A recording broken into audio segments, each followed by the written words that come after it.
Good morning, everybody. Good morning. Hope everybody's doing well. Can you guys hear me all right? Yeah, good. D, good morning. Rob, good to see you. Erla, good morning. Ron, my wife would never believe you. Good morning, Andy. Good morning, Morgan. Um, Andy, I got good stuff for you today. I'm kind of excited about it when we talk about your charts. Um, just one more step, getting you one step closer. I'm noticing a pattern, and I think you'll dig it. I really do. So I'm excited about that. But before we do that, I'm a minute early. I don't want anyone to miss out. Good morning and welcome, Whiskey Breath. There's a new name for me, Rockefeller. Welcome to the room, y'all. It's a pretty laid back room. It's a fun room. It's definitely a community, guys. Everybody is very like minded and everybody's headed the same direction. One of the things I love about this room. Um, and it's supportive. If you're 21, this is what people would call a safe space. But let's get going. Everything, man, everything is advantages. That's the easiest way to say it. Day trading is about having advantages. It always is. It always has been. And the first advantage that I give myself every day, and I do this every morning in class too. You guys should do this long before you get to class because typically there's big news before class starts. I go to forexfactory.com/calendar and I'm looking for both high impact and medium impact news.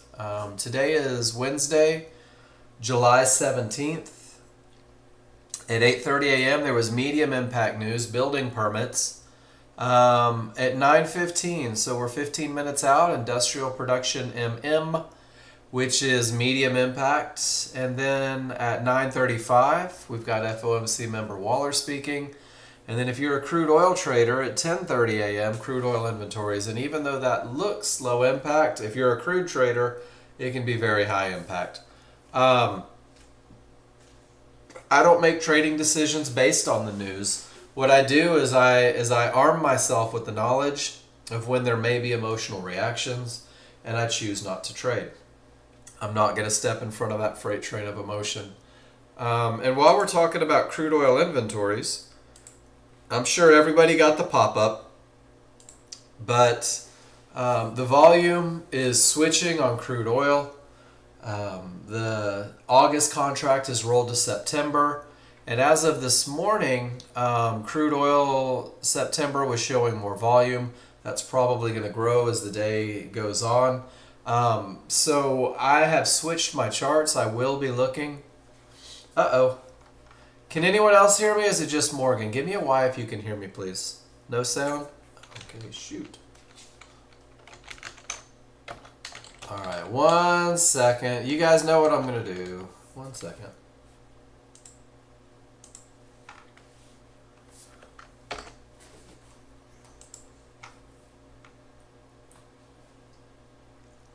So for you YouTubers, I apologize. Sometimes right when Discord opens up in the morning, it creates challenges. I don't know why it does this, but it tends to affect the audio.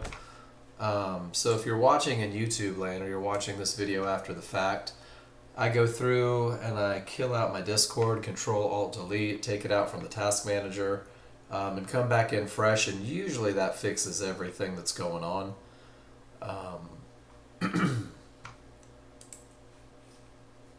So I am almost back.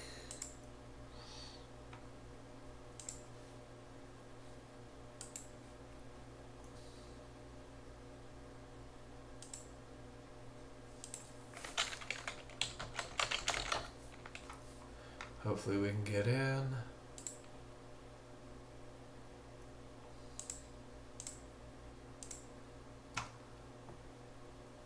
All right, guys, can you hear me? Did that work? Are we back? Feeling good? Awesome. Okay. You know, got to go through and do this every now and then, right? Guys, so crude oil volume is rolled. But remember, and guys, I have to throw this out here every time crude oil rolls. 50% of the crude oil traders are hanging out in August, and 50% are in September, which means that the normal driving force that's behind the market has been cut in half. So I always say that when it's split, it's a good idea to really wear that management hat because you don't always get the follow through that you're looking for. Trade your rules, but understand that challenge is there. For those of you that are brand new with me, and I guess I should wait for some people to come back in. That's my bad. Everything that I talk about will come from the education page. Everything that I talk about is from the education tab. Go into the trading guide. Good to see you, Rob. And I focus heavily for the first hour. For those of you that are brand new, and I know that I've got new names here today, the first hour is almost kind of lecture-y. Good morning, Abe. Nice to see you. And the first hour is really solely defined to giving you guys the rules, the looks, how to study, what we call a high probability trend trade. And this high probability trend trade is a trade that typically wins 70 to 80% of the time. It's a trade defined as when each indicator on every chart agrees with the rules for the trade. And typically this is when the triggers are the strongest, there's no termination conditions, and there's no trouble spots between you and your entry. And guys, this high probability trend trade is designed as a foundational trade. This is the trade that sets you up for success, that creates an awful lot of confidence through the memory of that success. But most importantly is the high probability trend trade teaches you to read your indicators. It teaches you to read your charts, to recognize advantages. And chart reading is really a big part of what we do every day. Chart reading is about 90%. Hey, good morning, Zorro. About 90% of the overall process. Just simply looking at your charts and saying, hey, what are my indicators telling me?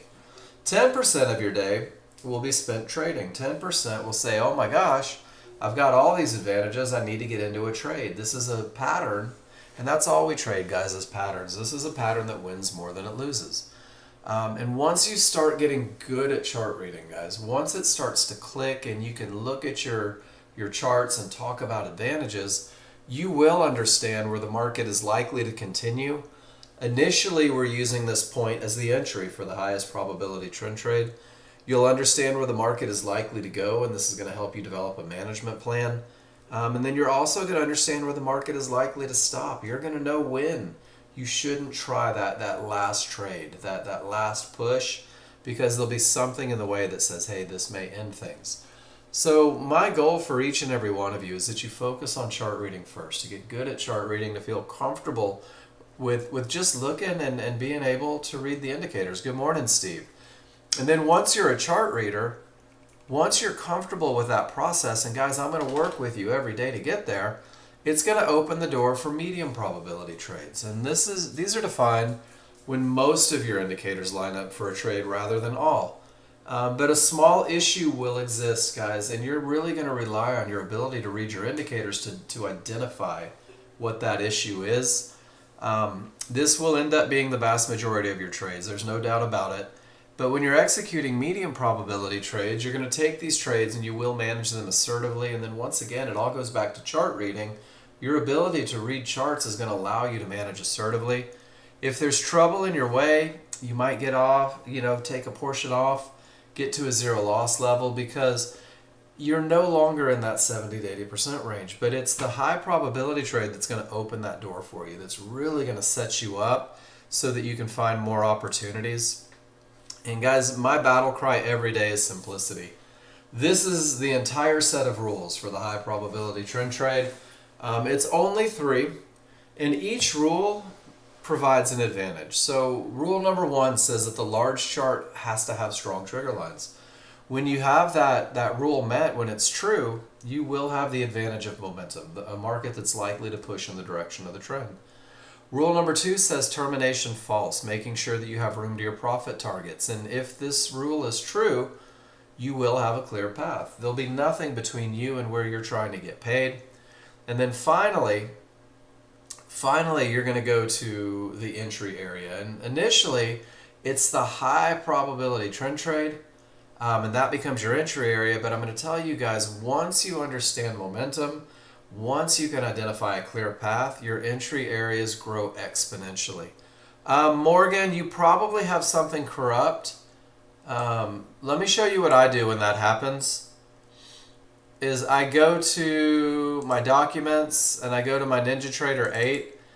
I will take out cash and tick normally, and that's it. Go ahead and hit Control A and get rid of all of them.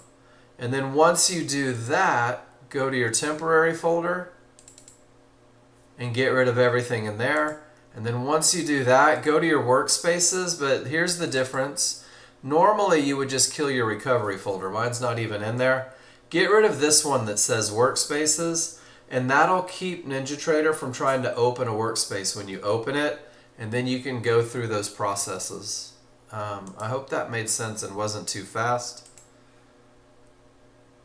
If you go to the software user guide, all that's going to be in that NinjaTrader 8 best practices for you. So, and then if it just frustrates the hell out of you, go to Jason. Absolutely. For those of you that are new, I'm not a tech guy. Not at all, but I've broken a lot of things and I can fix a lot of things.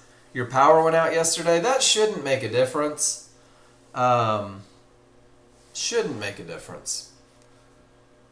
Alright guys, so we're going to talk about the 3 rules. We are going to identify them. We are going to refer to them verbally and visually. These 3 rules, they happen on only 2 charts. And I changed my chart picture, right? The Dino colors.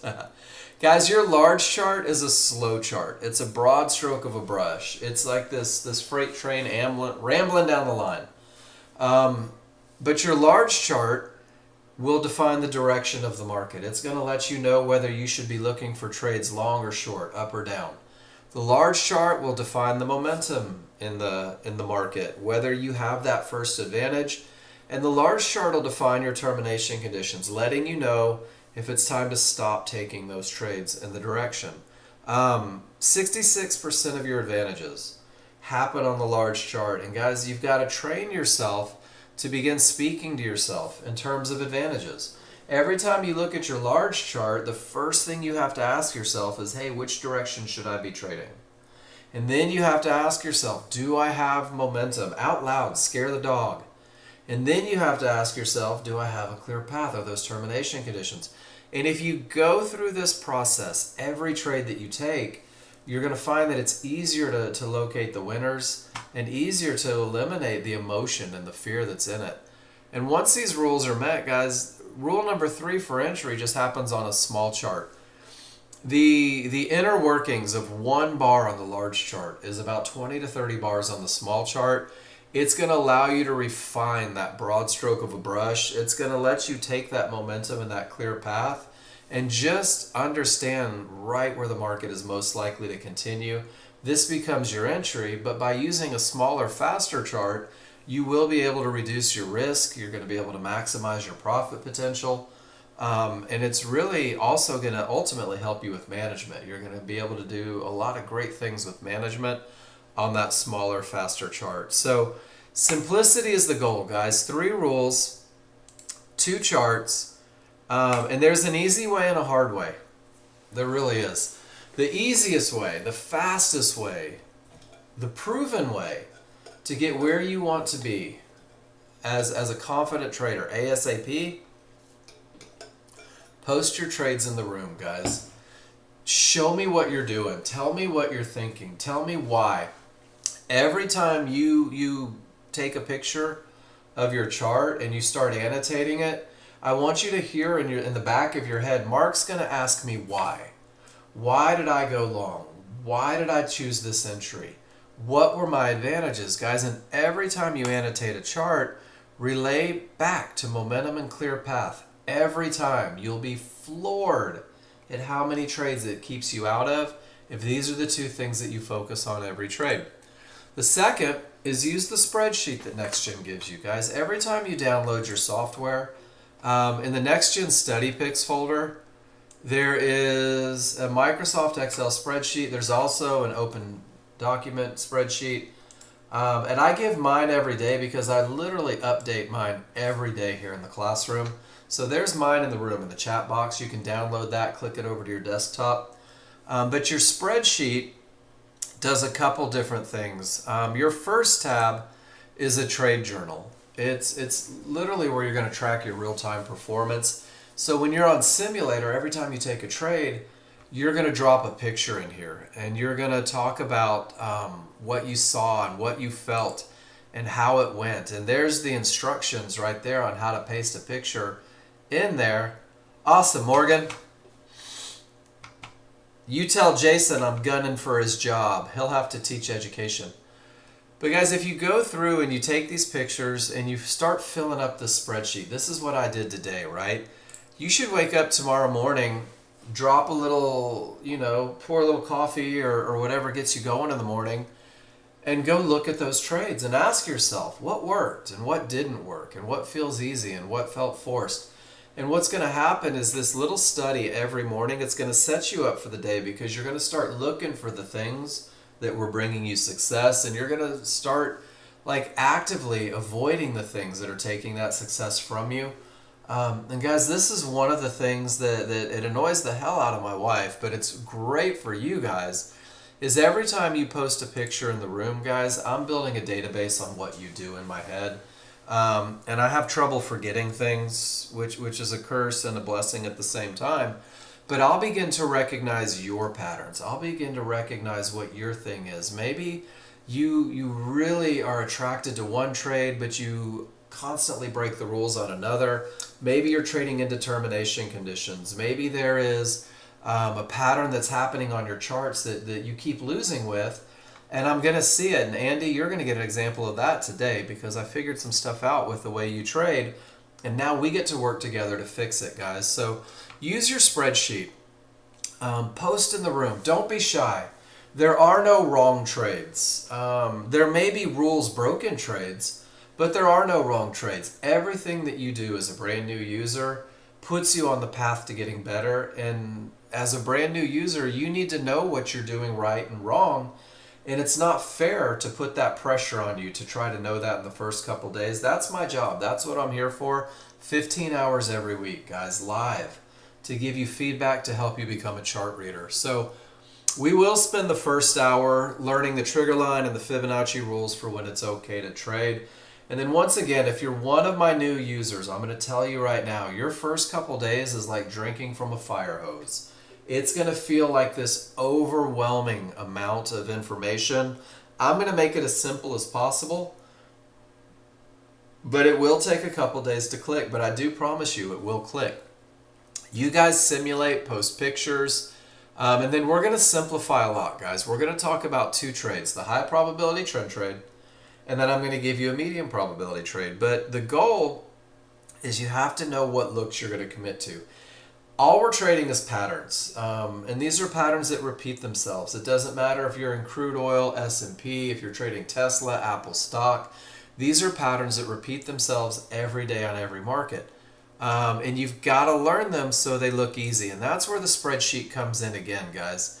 There's the second tab, which is each high probability trend trade rule in green and exactly what it looks like and why that rule is met. And then in red, you've got them when it's not met. And I'm going to give you something so that you can use this to your advantage. There's a section dedicated to all of your favorite looks. So I'm going to hand you a trading plan initially. I'm going to give you a plan that's designed to optimize your chances of success that revolves around simplicity. It's rare that anybody stays there, right? Because we all get smarter, we see more things. So this is where you're going to start to take the patterns that you recognize and begin to build your own trading plan. We're going to build it together through the pictures that you post, the patterns that you recognize. And then just for study, guys, the client trades is what your favorite looks tab should look like eventually. I've got about 375 pictures of Nexgen users taking advantage of momentum and capitalizing on a clear path and taking those beautiful entries. For the high probability trend trade, we've got entry sequences, both long and short. We start to get into management, the most basic mechanical form right here. and then ideas of when you can start to hold for bigger moves or when you need to jump ship a little sooner.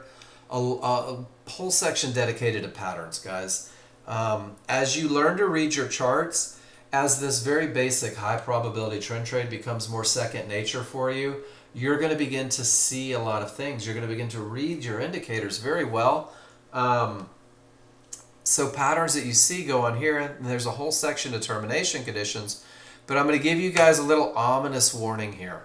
The better you get at chart reading, the more tempted you will be to stray from your rules, because you will start forming opinions. You'll start taking little snippets of information and saying, because I have this, I'm going to get in the market even though I don't have these. So your chart reading has got to be the vehicle that takes you to your rules met. And committing to rules met is the best you can do. So before we get into the rules, guys, I want to do this. I made these the other day.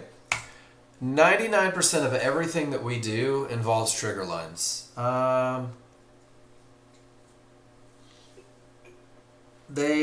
Are you allowed to kill? Mark, you're frustrated. You're making the same mistakes over and over.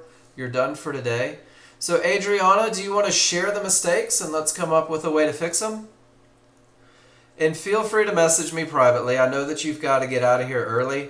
And Adriana, very often, because I've watched you do everything beautifully for quite a while, ask yourself, am I allowing my chart read to supersede my rules? Am I allowing my chart read to change my ability to read, to follow my rules? We'll come in and we'll get into your pictures in just a minute. I'm going to go through this 101 stuff first. If you need to leave early, let me know. And just a heads up, those are the same link. Guys, almost everything that we do revolves around triggers in some form or fashion. And there's two triggers that you're going to see. You're going to see small triggers. When they're red, these two solid lines will run parallel to one another, and this is a fast-moving average. Your large triggers are the dashed lines, and it doesn't matter whether they're red or green. Large triggers are the bigger dashed lines. Small triggers are the solid lines. And your small and your large triggers initially are going to work together to define the momentum of the trend, guys. So that's going to be the first thing we do with trigger lines. But you're going to see trigger lines on your large chart. You're going to see it on your small chart. You'll see it on day charts, month charts, range charts, doesn't matter. The two parts of the triggers, small and large. And then we talk a lot about areas. So I want to give you guys the areas as well. Let me copy this and put it in the room for you. And all we're doing right now is we're creating a roadmap. We're saying, hey, what the hell am I looking at when I look at my charts? And these are the things that you'll hear in class all day long, guys. There are divergence highs, which is a magenta line. It prints off of a pivot where there was a loss of momentum. And guys, all divergence means is loss of momentum. It means that momentum doesn't follow price. You'll see magenta at a high, and you'll see cyan or light blue at a low. You guys are going to see red Fibonacci resistance, and this is the red line when the market is trending up. And this becomes a point where the market may stop, it may bounce, or it may reverse completely. And then the opposite of resistance is going to be support, and that's the blue line. And this is where when the market is trending down, you're going to be able to see and recognize this point where the market may stop, bounce, or reverse completely. Also, yellow 1-to-1s, these are like in-the-moment fibs that create during the day. If the market is coming up, they may act as resistance. If the market's coming down, they may act as support. And then there's also a mid-band, guys, and it's a squiggly line that goes through the middle of your chart. When price is above a mid-band, you'll notice that it's green, and if your rules are met, it can act as support. And when price is below the mid-band, it'll be magenta. And when the rules are met, it may act as resistance, guys. So this is nothing more than a roadmap. This is just kind of a key to what you're looking at. And then what we're going to do is we're going to take these areas and we're going to take those trigger lines and we're going to turn them into recognizing advantages. And the first thing that you guys are going to be able to do is identify strong triggers. That's rule number one. Here we go. Rule number one, let's get the laser pointer because it goes pew pew. Says that your large chart The big chart, the slow chart, it must have strong trigger lines, guys. And this is going to give you the advantage of momentum. So again, we're going to look to that large chart first. We're going to let it lead the way. We're going to look for those strong triggers. We're going to define those areas. And just a little why we use the large chart. Because the large chart is what the large crowd wants to have happen. You're not even the small crowd. You're like gum on the bottom of the small crowd's shoe. And the large crowd is going to define the direction of the market. The large crowd is going to establish the momentum in the market, and the large crowd is going to react to those key areas on your large chart. And guys, there's just no reason to fight the large chart. That's what we call the recipe for financial suicide. The easiest thing you can do is just go with the flow. But there is a small crowd, and these guys have money. And they've got a little bit of influence, but not as much as the large crowd. But they love to fight. They love to create these little pushbacks when everything over here says up. And guys, you're going to be able to pinpoint exactly where that small crowd fails. And they fail typically 70 to 80% of the time. You're going to be able to pinpoint it, and you're going to be able to take advantage of that area as the entry for your highest probability trend trade. So we're going to use the two charts, and just go ahead and commit now. Go with the large crowd. And we have to have those strong triggers on the large chart, guys. This is the advantage of momentum. And momentum is the one that I hate to do without, because it's easy to spot. Small triggers, large triggers, right? We already did that lesson. When your small triggers, actually let's go with direction first. I apologize. If the background on your large chart is green, the market's going up. You should be going up with it. That's what the large crowd wants to have happen. If the background is red, it's going down. You should be looking for rules to be met for high probability trend trade short. That's what the large crowd wants to have happen. So the large crowd creates momentum. You get rule number one met when the small triggers break above the large triggers. When the large triggers are wide and angled in the direction of the trend, guys, it's the space created between the two. It looks like scissors opening, doesn't it? Pac-Man getting ready to eat a ghost, if you will. When the scissors open, when the space is created, the odds are favorable for the market to continue up. Odds favorable momentum. You're going to hear it in class all day long. Odds favorable momentum. OFM, you'll see it annotated on charts. Guys, this is likely to push the market in the direction of the trend. Odds favorable momentum will be key in the ability to break those key Fibonacci areas, and odds favorable momentum will even cover a lot of the mistakes that we tend to make as new users. Guys, insisting on odds favorable momentum creates a huge advantage. In a downtrend, it's the same look but going the other way. Love me some futures. I don't care if it's going up or down. Smalls below the large, larger wide, space between. The odds are favorable for the market to continue down, guys. When I have odds favorable momentum up or down, this is the best of the best time to find that entry on a smaller, faster chart, to be able to pinpoint where the small crowd's going to fail.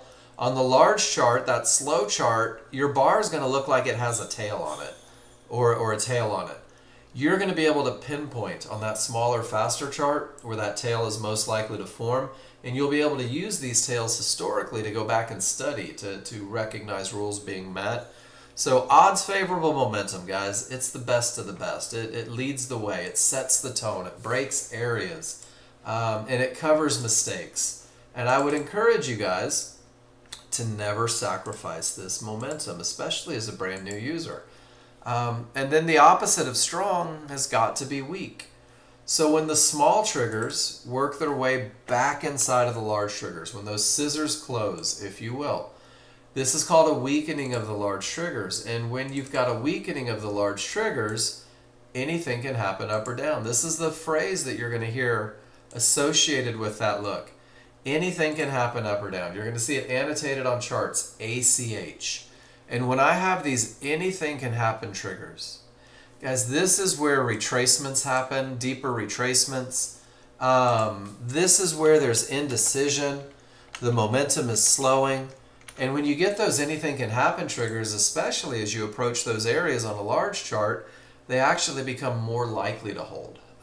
So two options for the brand new user, guys. It's either going to be strong or it's going to be weak. And I'm only going to go from this one picture. This one picture gives you everything you need to understand rule number one, guys. So can you give me a Y in the room if you're with me, please? Strong triggers, space, triggers open.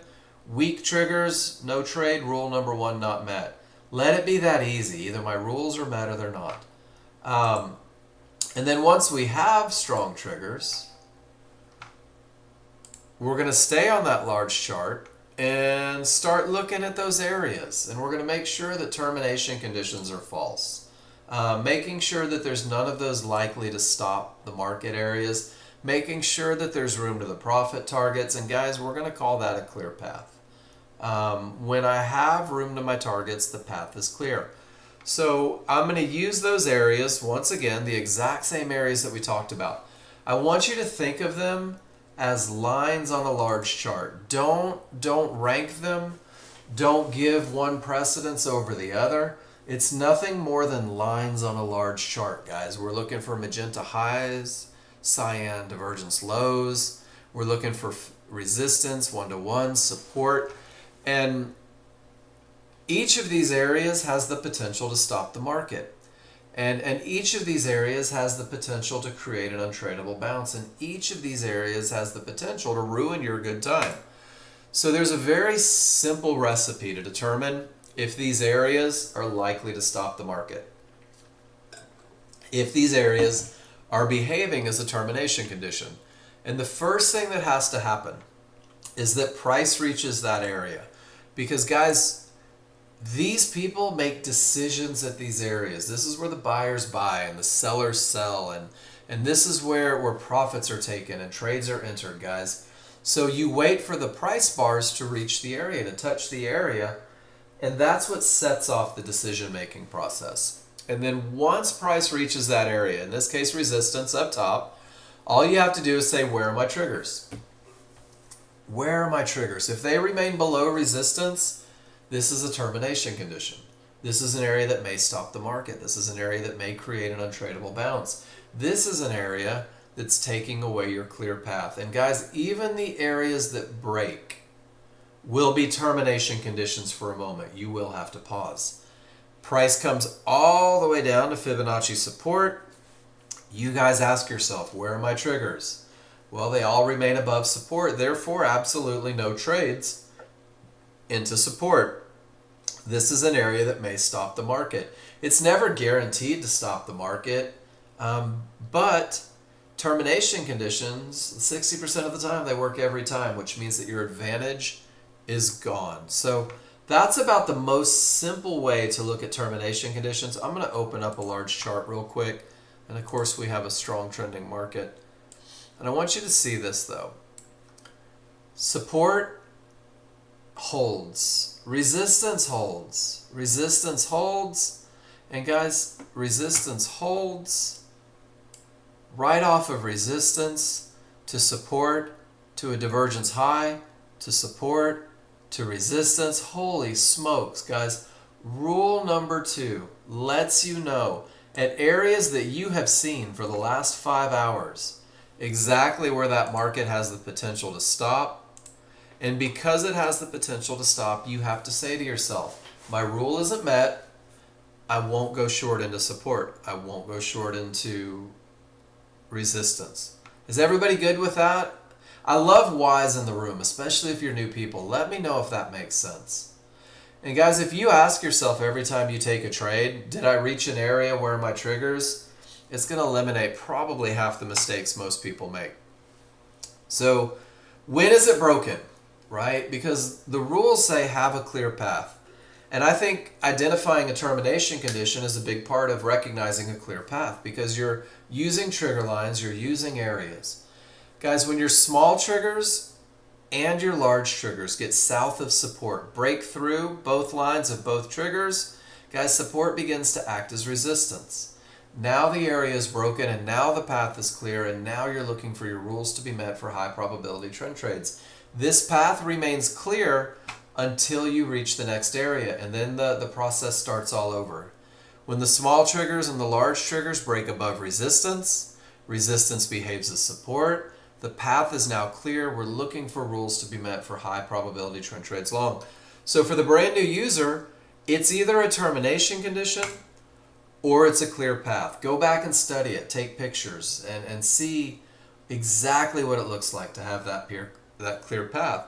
And congratulations, you're a chart reader. And once you know the difference between the two, well, then you come into the next trade, the first medium probability trade, the trade where most of your indicators line up, however, a small issue exists. And guys, this is what we call a 50-50 look. I'm very tempted to change that name. 50-50 has absolutely nothing to do with momentum. 50-50 has absolutely nothing to do with your chances of winning. 50-50 is not it might work. 50-50 is a reference to the location of the trigger lines. 50% of your trigger lines, the small trigger lines, smash through Fibonacci support. 50% of your trigger lines remain above. The key is that you have this odds favorable momentum, that best of the best. And what this 50-50 look tells me is that this area has the potential to break because of the momentum. But it's not broken, because the only way an area is broken is if both the small and the large get through. So 50-50 is not a guarantee that the area is going to break. 50-50 means that it has the potential, which means that there technically isn't a clear path, which means that it's not high probability. Guys, you're going to take 1 million of these trades, and this is actually the most lost trade. And it is because there's a set of conditions that can ruin the market's ability to break this area, and we're going to talk about those today for sure. But you could call this a straddle trade, right? The triggers are straddling. You could call it a one below, one above trade. If 50-50 makes you think that that's your chance of winning, then call it whatever you need to call it that lets you know that rule number 2 isn't met, that the potential's only there. And what you'll find is, guys, there's very much an order of operations. First, the line is going to be a termination condition, and who knows how long that's going to last. It might be a second, it might be 20 seconds.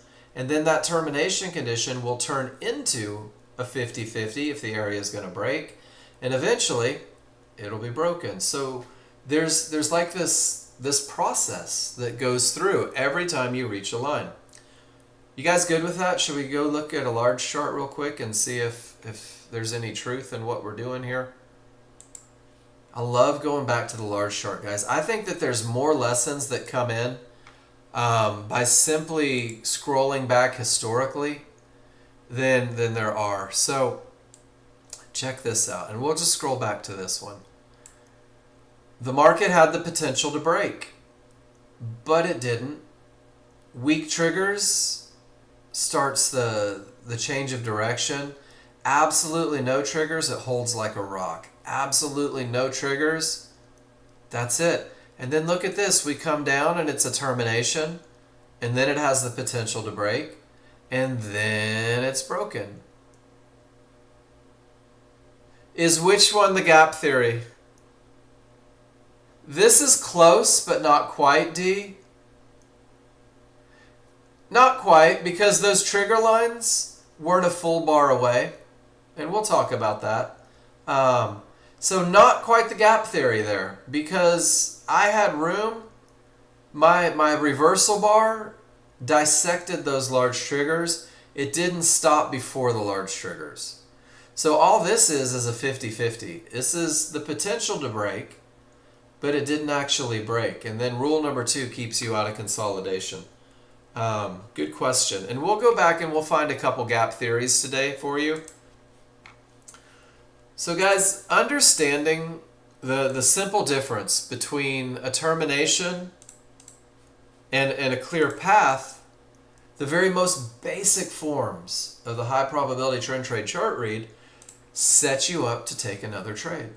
Set you up to take advantage of areas with the potential to break. And then one of the key concepts, and D, you asked earlier, well, I thought it was a 50-50 because there wasn't a strong bottom. I'm assuming is what you were saying, right? And you were letting 50-50 be a reflection of your chances of survival rather than the trigger location, which is totally cool. And this is one of the, no, but that's perfect. Because when you post things like that in the room, when you tell me what you see, guys, that's what opens the door for lessons. So D, good on you for making that happen. So a strong top or bottom. You first have to be able to recognize termination conditions, guys. If you can't recognize termination conditions, you're going to have difficulty recognizing a strong top or bottom. Your very basic core chart reading is going to open doors.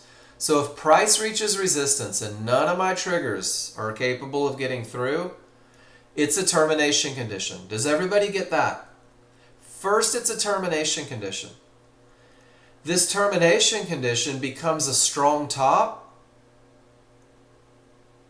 when it reverses the market, when your large triggers go from green to red.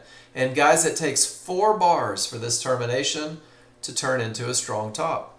First, we have a termination. When it rolls the large triggers, now it's a strong bottom. So a strong top or a strong bottom is the precursor to the highest probability trend trade that you can take going the other direction. But D, it's not mandatory. But the strong top or bottom is what's going to set you up to have the most success for those 50-50 trades, those medium probability trades. So being able to identify a strong top or bottom becomes imperative, because what it means is that the buyers were in control. They were trucking, they were cruising, they were killing it. And right at this very key area, right on your large chart, either every buyer jumped ship or every seller on God's green earth entered the market. But it was such an impactful decision that it completely changed the direction of the market, and it gave you odds favorable momentum.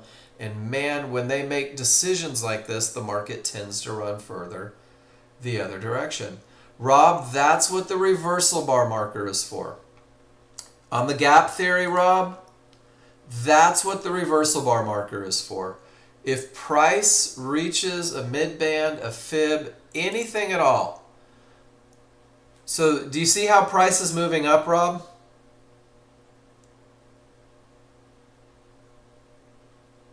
We can talk gap theory. We're on termination conditions right now.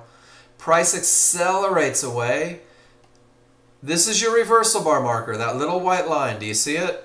This line tells me exactly where this bar becomes a down bar. And that's really the key to understanding the gap theory. Let me pull up glossary of common terms, reversal bar marker. The reversal bar marker is a line and a price at which new bars in the opposite direction will be true. Does that make sense? And guys, this is key to understanding when mid bands or termination conditions. Are you good with that, Rob? It's 71.43. This becomes a full reversal bar, a full bar, printed bar, done. This isn't more than a full bar away. This is the exact price where this bar becomes a full bar. This picture has nothing to do with the gap theory.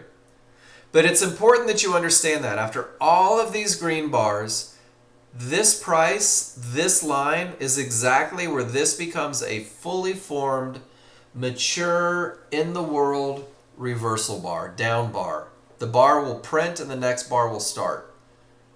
Does that make sense?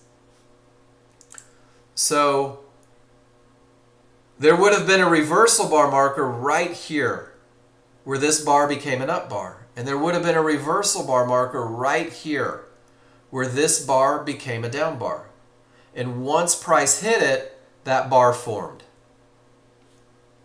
So let's see if we can find a little live market picture of it. And I'll do it on a small chart just because it's easier that way.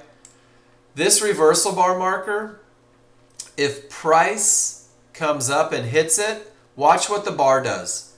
It'll turn into a fully formed bar, and then the next bar will start. There it is. It hit the price. There's your reversal bar. Pretty cool, right? And now if this bar comes all the way to 80.75, you'll see a red bar. You'll see a down bar. So all the line does is it tells you where that bar is going to complete and become a bar in the opposite direction.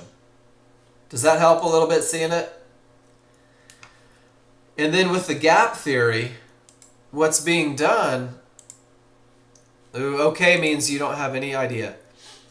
So what the gap theory does, Rob, is it says that the price is a full bar away from these large triggers. So here's your large triggers, and here's price all the way up here. And remember that this becomes a full bar when it hits that line, becomes a reversal bar. Look at where your large triggers are. They're further away than the reversal bar marker. That's what lets me know that the gap theory is in play, because I might get 2 bars before it hits the large triggers. And the easiest way to study that, Rob, is to go to your spreadsheet and click on all of these that say gap theory. Because when you click on it, what you'll notice over and over is that there was an entire bar printed before it hit the triggers, which means that your triggers were above the reversal bar marker. And it takes a minute to study it and to get comfortable with it, and it takes just a little bit longer to be able to recognize it in the live market. But when we hit the mid band right here, see how there was a full bar that printed and it still didn't make contact with the large triggers? Does this make sense, everybody? There was room for an entire bar and it still didn't hit those triggers. That reversal bar marker would have been right here and your triggers remained above. That's how we know that the mid-band is a termination condition. And you've got to study it a little bit. But you'll recognize that with a little bit of study, price reaches the mid-band almost a full bar away and it just closes the gap. Price hits resistance, it's a full bar back to the triggers. Let's see if we have another one. I know there was a couple. There's a great example, right? We hit the areas, like a full bar coming back, and all it is, Rob, is it says, let it close the gap before you try to do anything. Just let it close the gap. It's like a sucking noise. And it takes a little study, guys. It takes a little study to get good at it. It really does. So if you don't get the lesson on day one, don't get discouraged. It takes a minute sometimes. Gap theory took me a long time because what it did to me is I took the lesson and I understood about a third of it, and then I tried to create a trade with it. And guys, there were no trades to be taken with the gap theory, not for the new user. It's just a way. The only thing that we use the gap theory for is to look at the mid-band on the large chart, to recognize the mid-band on the large chart as a termination condition. That's the whole idea behind the gap theory. It says don't trade into that mid-band. So if your mid-band's floating solo, right, and price reaches it and those large triggers are beyond the reversal bar marker, don't take a trade into that. It's a termination condition. That's how we're going to use it. Great stuff. And then strong tops or bottoms. When a termination reverses the market, precursor for great things going the other direction. And then we just saw, we'll do this one real quick. But I want to ask real quick, is everybody cool? Large chart. Fibonacci support, resistance, one-to-ones, lines on a large chart, guys. Lines on a large chart. When price reaches them, you have to ask yourself where your triggers are. Large chart areas, large chart lines, these can be problematic. It's important that you understand that it's lines on a large chart, because lines on a small chart, guys, we're going to use those for entries. So we don't want to confuse the two. But on a small chart, remember this is a faster chart. It's a refinement chart. This is a chart that takes one bar on the large chart and turns it into like 30 bars on the small chart, guys. So you're going to see change happen on a small chart before you'll be able to recognize it on a large chart. This is the only termination condition on a small chart. This is the only time where I will look at my small chart and I will say out loud I don't have a clear path. I have a termination condition. And guys, it's 3 divergences in the same price range. 3 cyan lines from a low, they have to print. 3 magenta lines from a high, they have to print. This is 3 losses of momentum. This is 3 times where momentum couldn't follow price. Guys, if the market goes down and up and momentum doesn't follow, right about the 3rd bar, you'll see this line. 3 from a low, 3 from a high, tells me, hey, guess what? No more short trades, no more long trades. 3 divergences with weak triggers makes it more powerful. 3 divergences with weak triggers and the final pivot is higher than the previous from a low or lower than the previous from a high creates a head and shoulders, makes it more powerful still. Guys, when your large chart says odds favorable momentum, when your large chart has a clear path and you turn your attention to the smaller, faster chart and you see 3 divergences, rule number 2 is not met, no trades. If only 1 prints, you might still take an entry. And then if you're in this trade and 3 print, guess what? What a great management tool, saying, oh my gosh, let me get out, let me preserve profits before things go the other way. So that's the only small chart termination. And then I'm going to say it one more time, guys. 90% of your day is spent reading indicators. 90% of your day is looking at your charts, waiting for advantages. 90% of your day is not doing a darn thing. 10% of your day is saying out loud, I have, nothing like shutting down twice and cleaning just to get Discord audio. Sorry, Ed. On Discord, Control Alt Delete, kill it, open it back up. That typically fixes it. Guys, when the market consolidates... Okay, Adriana, I promise I will get back to you, and that'll give me time to be even more thorough with it. Rob, the goal is to become a chart reader so that you know that your rules are met, so you can become a trader. It's all right, Ed. Just practice good stuff on Sim. So when the market consolidates, anybody that I've ever known that trades the markets before they come to Nexgen, getting caught in consolidation tends to be the one thing that they struggle with, where they lose the most money, where they blow out accounts, where they piss off everybody in their life, right? Nexgen rules are designed to help you avoid this. Nexgen rules allow you to recognize where the market may stop before the market ever gets there. And then there's a simple recipe to understand it. Nexgen rules give you the ability to understand if the market's even pushing in the direction that you want to go through rule number 1. And the difference between successful traders and the rest of the world very often is the ability to do absolutely nothing when there's no advantages present. Your rules are designed 100% around patterns that have been proven to win more than they lose. Your ability to read charts, Rob, is what allows you to recognize that those rules are in place, that those advantages are there, that it's time to take a trade. And if you are giving yourself 2 options, either my rules are met or my rules are not, guys, you sit on your hands for 4 or 5 hours waiting for the people in control to figure it out, waiting for them to break out of that area, waiting for them to give you that clear path with momentum. And the better you get at this, the easier it is to capitalize. There's nothing worse than digging yourself in a hole, breaking your rules, and then you take that rules-based trade and it almost gets you to break even. And you're like, man, if I just would have waited for the best trades, if I just would have followed my rules, today would have been a very easy day. And I hear that a lot from my traders. I hear that a lot from my students. So is everybody good so far? Yeah, waiting doesn't cost a thing. Large chart has to have strong triggers, guys. Momentum breaks areas, fixes things, corrects things. Momentum is freaking amazing. And there's a lot of trading plans in this room that revolve around momentum. A clear path keeps you from finding yourself in the middle of the decision-making process.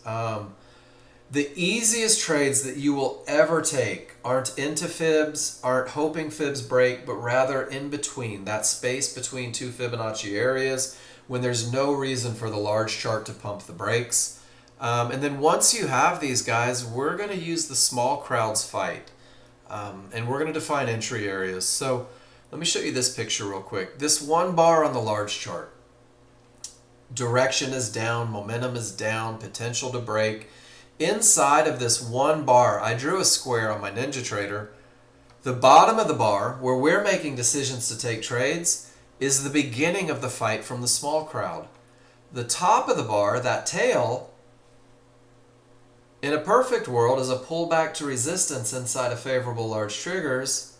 And then the market comes all the way back down inside of that one bar before that second bar ever prints, guys. And all of this action is inside of that one bar. And you'll notice your small chart said up, but your large chart never stopped saying down. Your small chart triggers didn't agree, but your large chart never stopped saying down. We're just using this refinement process to pinpoint entries. And rule number 3 is going to have you so precise that you're going to use a limit order to buy or sell one of those pullbacks, one of those little fights, and you're going to do it at areas. Remember, large chart areas could be problematic. Small chart areas are going to give you the bounce you need to go with that trend.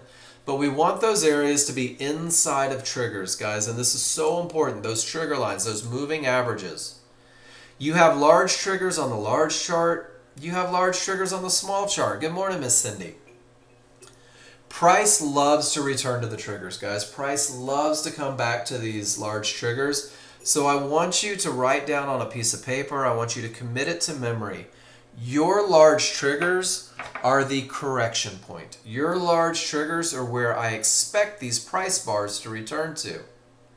But that's not your entry, guys. We only expect price to return. But if I have a correction point on the large chart, and I have a correction point on the small chart, that's 2 different correction points. Which is why we put the large chart triggers, large triggers, on the small chart. They're called synthetic triggers. And when both of those triggers overlap, one on top of the other, well, you've created one correction point, one point where we expect price to go to. And guys, this is what gives you the least amount of risk, because you're going to trade from areas, fibs, mid-bands, 1-to-1s, inside of that correction point. And this is a perfect high probability trend trade. Everything's set up, the small crowd fights, and we know exactly where they're likely to fail, at areas inside of favorable large triggers. And pinpointing that window of opportunity, as I like to call it, is pretty easy. It starts by waiting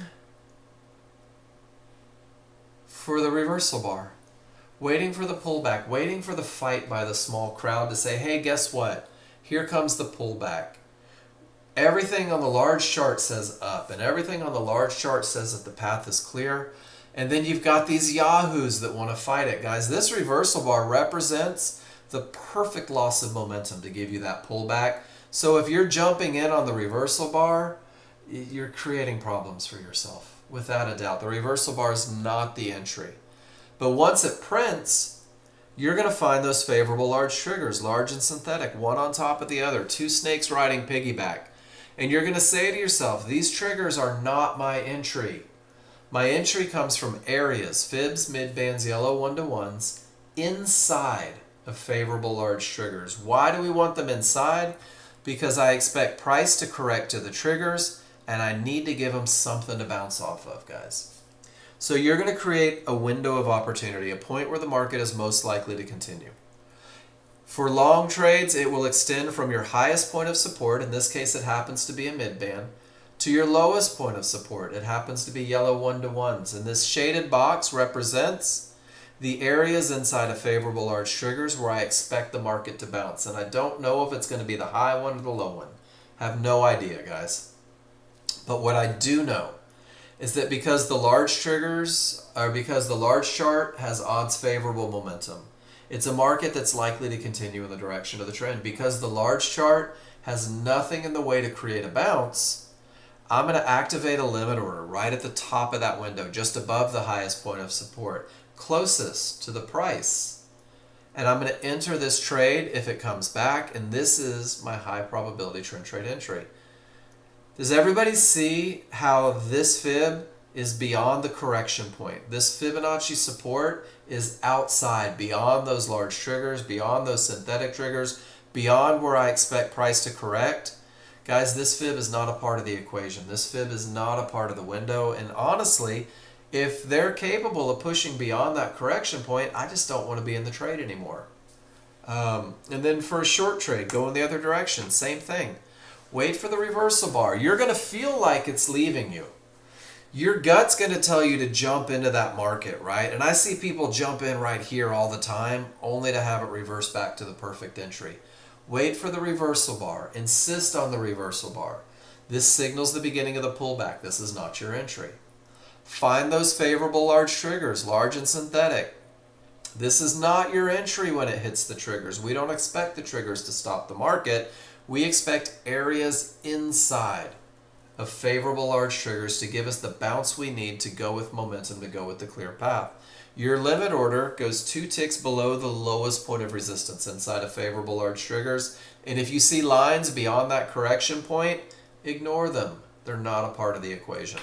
And guys, once you pinpoint where the market is likely to continue, well, then you know where the market shouldn't go. The market shouldn't go beyond that correction point if it's going to be one of those winners. And this is where I remind all my new users, because, oh, you guys hate to lose.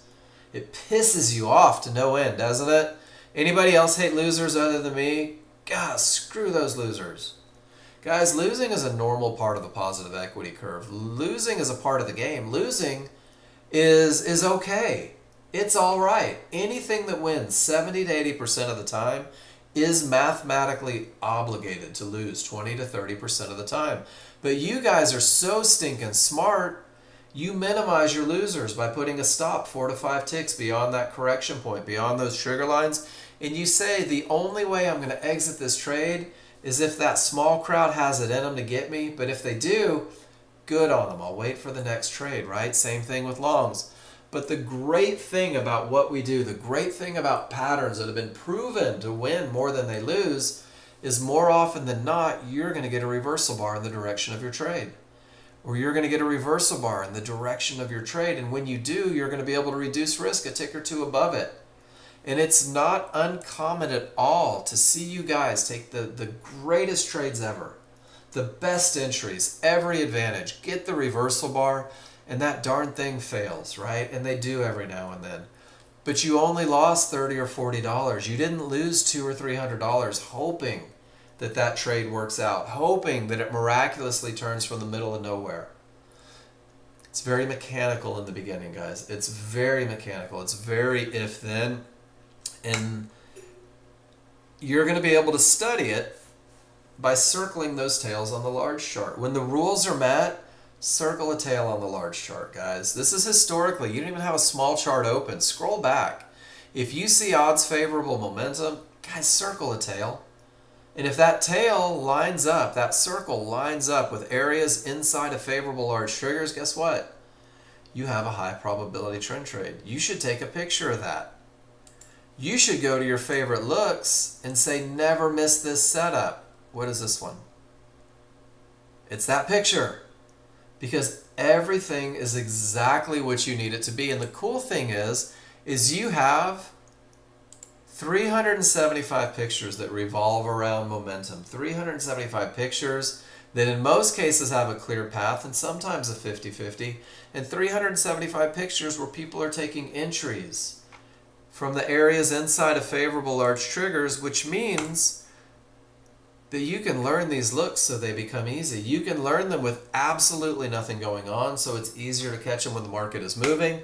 And guys, this is from that spreadsheet.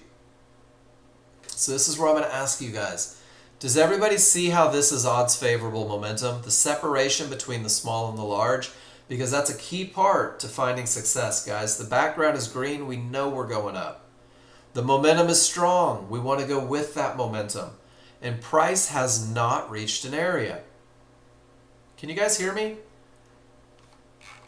Make sure that I'm not missing comments. Okay. some common things that new users do, guys. Price is 4 ticks away from a problem, right? Price is 4 ticks away from a divergence high. And new users go, there's no room to make money. Once you're comfortable with buying pullbacks, that 4 ticks turns into 5 points. By waiting for the pullback, your risk is reduced and your profit potential is increased. Guys, this is one of the pictures from the spreadsheet. This is one of the pictures from the spreadsheet. These aren't pictures that I handpicked. These are pictures that our users presented in class and said, hey, Mark, look what I did. Look at the odds favorable momentum. Mark, check it out. It didn't reach the area. Waited for pullback. I love that. Wanted to get in earlier, waited for pullback. And that pullback was right to resistance inside of favorable large triggers. And guys, this is my first hour. Every hour we learn the rules, we learn the looks, we make sure that you're comfortable with the very basic concepts, the very basic chart reads. The most basic way to become a chart reader, guys. And I put this together. And I'm not going to put anyone on the spot, but I would wager to say, I'd bet dollars to donuts on this one, that even though I've been presenting this how to become a chart reader ASAFT to this classroom for almost 3 months now, that very few of you have actually done it. That very few of you have actually come in and said, you know what? I'm going to take 25 pictures of strong triggers and weak triggers so I don't mess that one up. And I'm going to take 25 pictures of a clear path and 25 pictures of a termination condition so I don't get caught trading into termination conditions. And I'm going to take 25 pictures of that damn 50-50 look so I don't ever believe my path is clear when it isn't. And I'm going to take 20 long and 20 short high probability trend trade entries so when it's time for me to commit my money, getting in where the market is most likely to continue, I know exactly what it looks like. And guys, if you're not doing this, I can't make you do it. And honestly, if you don't do it, it doesn't affect my trading at all, but it will affect yours dramatically. Take some time, guys. Take some time and simplify. Learn to read your indicators. Learn to recognize those advantages quickly, but don't just take the pictures. Annotate the whys. Why is it strong triggers, right? And guys, I gave you a whole section where I did a shit ton of work for you already. Pardon my French. Strong up. Let's see what this one looks like. Trend is up, the background is green, the small triggers are above the large triggers in a way, this is strong triggers. Look at 50 pictures of this and try to make the mistake, guys. You won't be able to do it. Weak, then reversal. Let's see. Weak triggers, smalls inside of the large, loss of momentum, anything can happen, and sure enough, anything did. And once again, guys, I dare you. Look at 50 pictures of weak triggers. Here it is right there. Strong or weak? What do you think? It's weak. That's strong. You've got to be able to do it that fast, guys. This will allow you to do it that fast. If you find yourself struggling with termination conditions, stop trying to take trades. Go take pictures. If you find yourself struggling with 50-50, stop taking trades. Go take pictures. Take 5 minutes out of your trading life, 5 days, 5 hours, whatever, and go take pictures and talk about why your rules are met and talk about the advantages that that rule gives you and talk about the rule that it's associated to. And guys, I'm telling you right now, you're not going to make nearly as many mistakes. And then I'm going to give you these. And then D, this is where I confused you. So I'm going to apologize to you right here. This is the high probability trend trade, ladies and gentlemen. This is a checklist designed for you to print out. This is page 1. Print the whole page 10 times, put it on your desktop, and make sure that you have these rules met. Is the market coming from a strong top or bottom? And then D, there's the note that you missed. You can take a trade without it. You're just going to manage it a little tighter. But when there is a strong top or bottom, it's the best of the best. It's the highest of the high. It's the king of kings, guys. And I've never had anybody mark yes to all 4 of these and do worse than 70% in their trading, if this was the trade that they were taking. So you've got to go through. This also gives you what you should be writing on your charts. You should be writing odds favorable. You should be writing terminations. You should, without a doubt, be writing areas inside of favorable large triggers. And guys, you're not going to mess it up. And if you're learning, here's your cheat sheet, the same checklist. There's your termination, no triggers through that reverses the market. 32 flavors of awesome. That's a strong bottom. Odds favorable, weak triggers, termination, potential to break, broken. Let's pinpoint an entry, guys. I've given you everything that you need here. So if you're going back doing the chart reading 101, now you can check yourself, right? Make sure that they match up. And then finally, every day I give this out. I love this. This is my favorite one, guys. This is the KISS plan. The KISS plan is a stepping stone in your learning journey. The KISS plan is taking the brand new user and giving them a plan capable of winning more than it loses. Giving them a plan that has been proven through Nexgen users to give you what you need to be able to pass those prop firms. Giving you a plan that if you're an older user and you're struggling, if you find yourself going backwards, and guys, we all do it for a minute when we become better chart readers because we stray from our rules, because we start embracing our reads rather than our rules. This is a great place to come back to recenter and refocus your efforts, guys. So this is a stepping stone, and it's designed to optimize your chances of success with a high probability trend trade. Optimize your chances of success. I'm a big fan of language, and that one gets me giddy. I get goosebumps when I say that.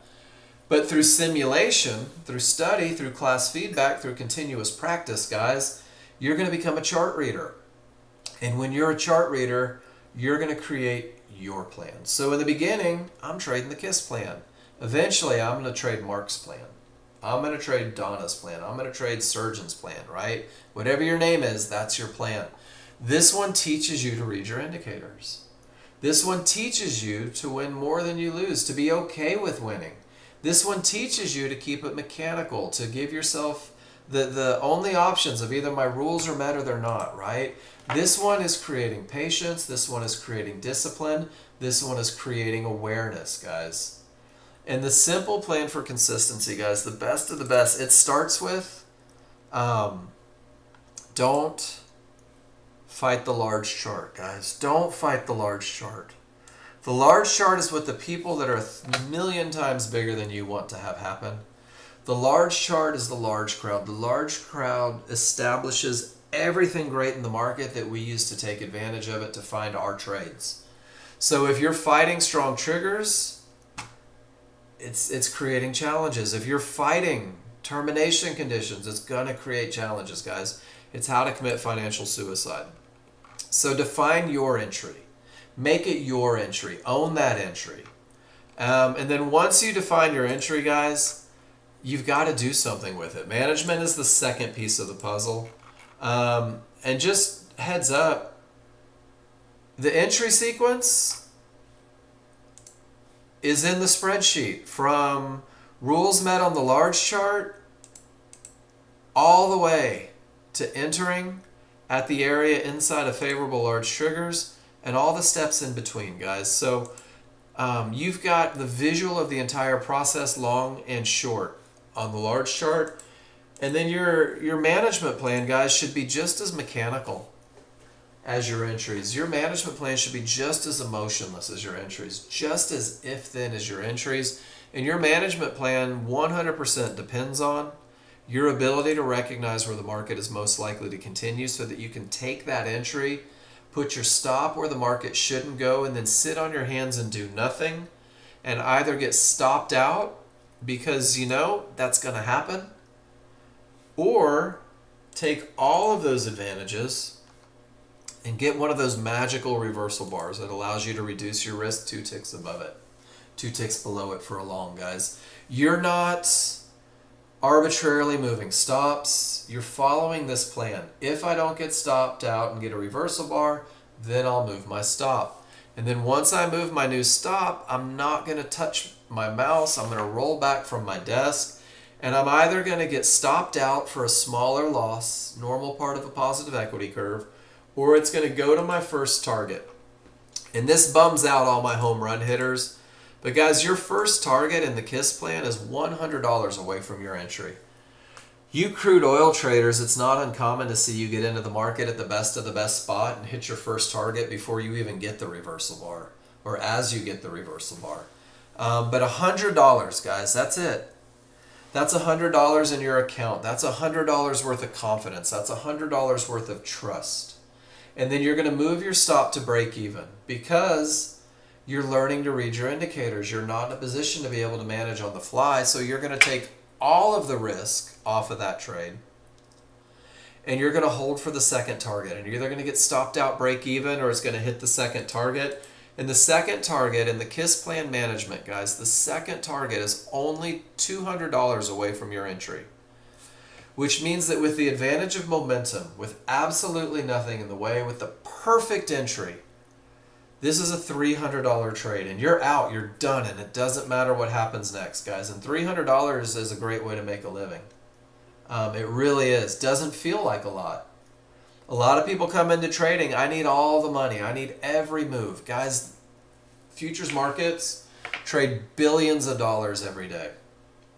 You need to capture 300 to 500 to never have to go back to work every day. And I'm going to show you the daily goal sheet. I put this together for a little perspective for you guys that don't think $100 is significant. If that's the best you do every day, guys, you added $25,000 to your year. That's not so bad. $100 sounds like nothing, but if you do it every day for 252 days, that's 25 grand. And if you do $300, if you take one trend trade to completion, that's the best you can pull off every day. That's $75,000 a year, guys. 500 puts you at 126, guys. $1,000 a day when you're a chart reader and things start going well, guys, that is $250,000. But the thing is you can use one of those trade copiers. Nexgen will have it in their funding company, and they're out there. And you can take $100 a day on 20 accounts and turn that simple $100 trade into a $2,000 day. And it's the same trade, it's the same risk, it's the same everything. You're just doing it on more accounts. You're taking better trades, more contracts. So something to think about. And this is where I ask, are there any questions about the high probability trend trade? Are there any questions about momentum? Is there any doubt that when price reaches one of these big red fibs and the triggers don't break, that it may not be your best chance of success? Because guys, you've got to learn the basics first. And once you learn the basics, it's going to open the doors for everything. So I'm going to take 5 minutes. This is about the most quiet class ever, and that's cool. When I come back, we're going to start clicking on pictures, guys, and we're going to relay every picture to momentum, clear path, and entry area. And we're going to talk about the advantages, and we're going to talk about the disadvantages. So the only thing I ask, guys, I don't ask anyone to win. I don't ask anybody to always follow the rules because your rules might be different. The only thing that I ask is use the language of the rules. If every time you take a picture, you identify momentum and clear path on there, tell me why you entered where you entered, then I have something to work with, guys. If you write things on your chart like, damn it, got stopped out, ugh, this sucks, there it goes again, son of a bitch, it went without me, guys, that doesn't tell me where your head is. That tells me that you're focused on the money and not on the process. So relate everything back to those 3 simple concepts and tell me why, and we'll be able to get you exactly where it is that you want to be. So I'll see you guys in 5 minutes. Go stretch your legs.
So when I go through the charts, guys, I have to scroll up to the very top of the chat box. And when I scroll up to the very top of the chat box, I can't always see the comments down below. So I spend the next 2 hours scrolling up and down, up and down, up and down, up and down. If I miss one of your trades, guys, if I skip it over, it's not intentional. Just let me know. Give me a timestamp, and I'll get you squared away. So I'm going to start, and I'm going to click on a few of them here and open up like 5 or 6 so I can come back down and and go to the conversation. And Paul got us started today. And one of the cool things, guys, is I see you all growing, I guess is the best way to put it. As I see you guys seeing more and doing more. And I say this all the time, and I believe it wholeheartedly, that what happens is initially you're brand new and you become super focused on following rules. And you really do, because you know that they bring success and you know that they're there. And you're like, I don't really know enough to break my rules yet. And then you guys become chart readers, which is the goal. But once you're a chart reader, well, then you start to see everything. And you start taking every trade, because you convince yourself that you know what's going to happen next, because you're beginning to recognize patterns. And people tend to start looking for everything and taking super low probability stuff and losing more than they win, and they get frustrated. And then they reel it back in, and that's where they go back to that KISS plan. And they're like, okay, I'm going back to the KISS plan. And then you get these 50-50s from strong bottoms with only one divergence. And you're like, no way am I taking this trade. The KISS plan says, don't take that trade. And Paul, you're at that point where your chart read is solid and your ability to recognize advantages is solid. And one of the things that you'll notice is that when it's coming from a strong bottom, one divergence doesn't tend to ruin the party. It's less likely to ruin the party. But if you go to the KISS plan that I gave you guys in the room, and I'll bring it up, I didn't go down to the 50-50. When you go to the KISS plan that I present in the room, it's super clear that it absolutely has to be from a strong top or bottom, and that no divergence is mandatory. And this divergence factors in there because most of you can't recognize a strong top or bottom initially, and that's okay. That's part of the growth process. But Paul, you're at that point where you're going to start stacking advantages, and you're going to be able to adjust your plan a little bit based on your ability reading the indicators. And this is a great example of it. When I've got strong triggers, only one divergence from a strong bottom, potential to break, I love this trade all day long. And I think you will too eventually. Good morning, Paul. Hey, it doesn't let copy paste work in here anymore. It's got to be a screencast link. Sorry. And then Jen comes in and she says strong bottom, and then we get that 50-50 that fails, and then a weak bottom, and then when it turns into a strong bottom, there's that great looking 50-50, no divergence, and it pulls back. Did you catch that one, Jen? Did you get it a couple ticks above? And then you get out at the area, and then it just pulls back right again and says, hey, guess what? Let's do it again. And you did it again. Nice job. Great trading. And guys, the one thing that I want you to notice, and I'm going to try and resort back to this a lot, odds favorable momentum leads the way. Momentum leads the way. As Pete calls it, the big mo. Momentum leads the way, guys. Momentum makes amazing things happen. Trading from areas makes amazing things happen. It creates very manageable trades. So, outstanding work, Jen. And then, Paul, this is another example where you did have a strong top. You had a termination. You had another strong top, and you did have the 50-50, and it looks good. And you tried to take it as a momentum trade. which is okay, but you're on the wrong side of momentum. Um, and this looks like a 50-50 that failed with divergence. Again, it's a medium probability trade. But if you were going to take a shot, I think this one, I like to wait, right? Because I've got one area, two areas that need to break.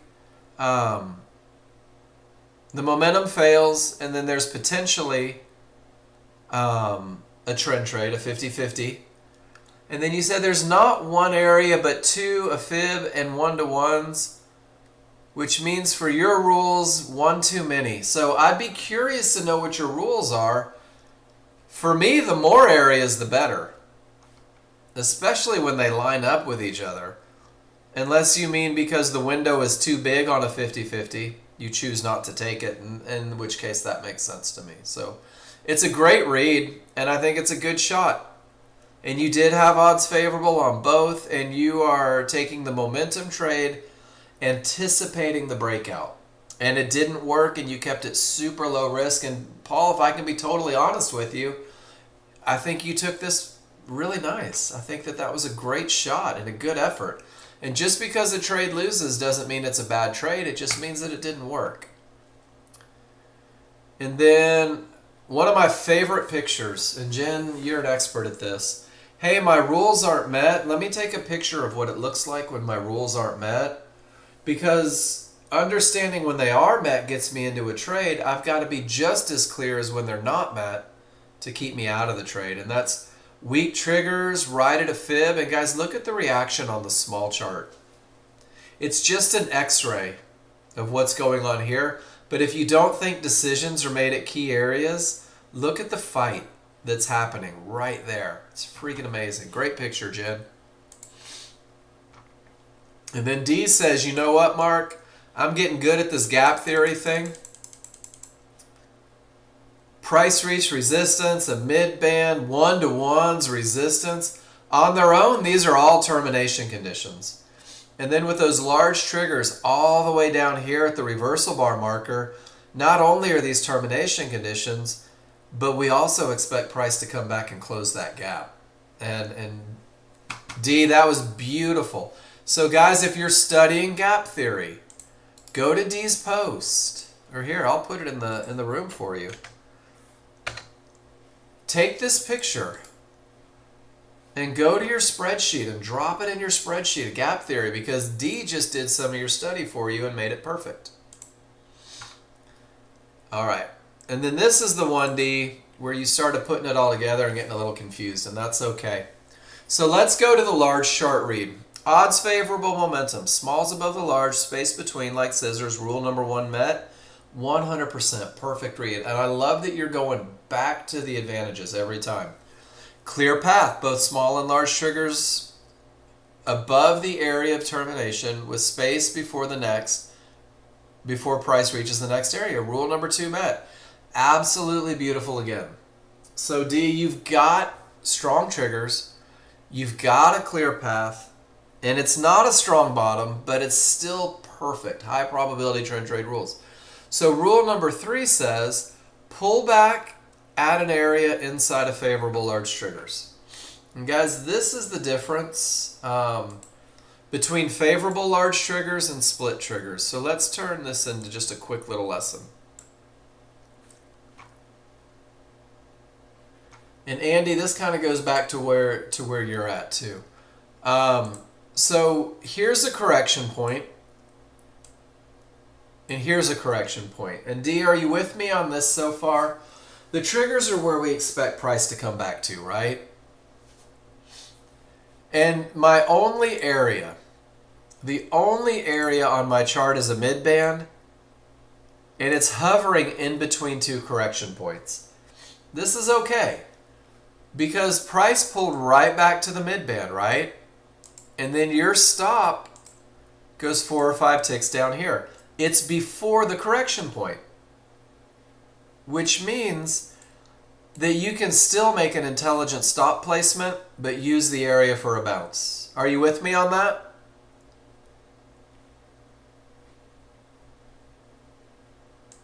Cool. Whoops.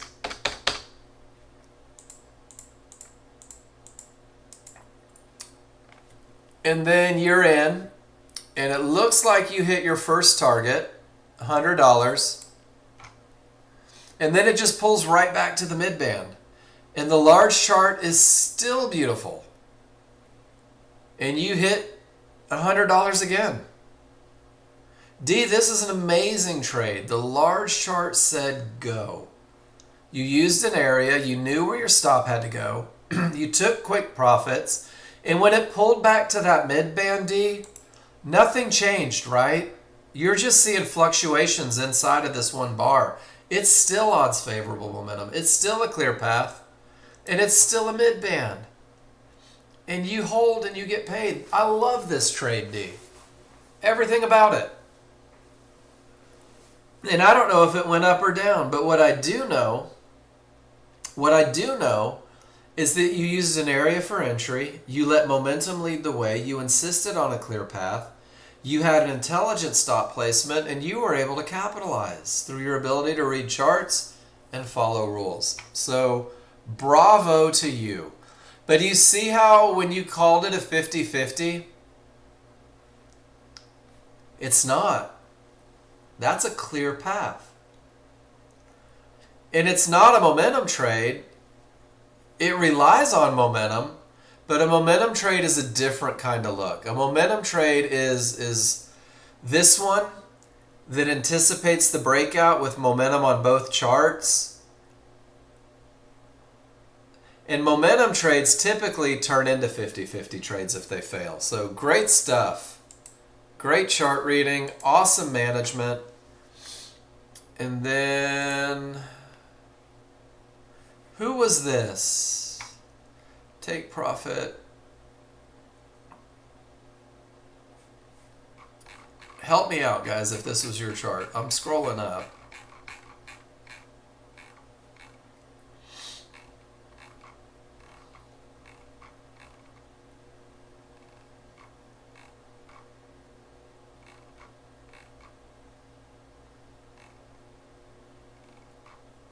Boom, boom, boom, boom, boom. Man, a lot of pictures, guys. Good job. So this is Andy. All right. So Andy, I think this is where we're going to get that lesson for you. Are you in here still?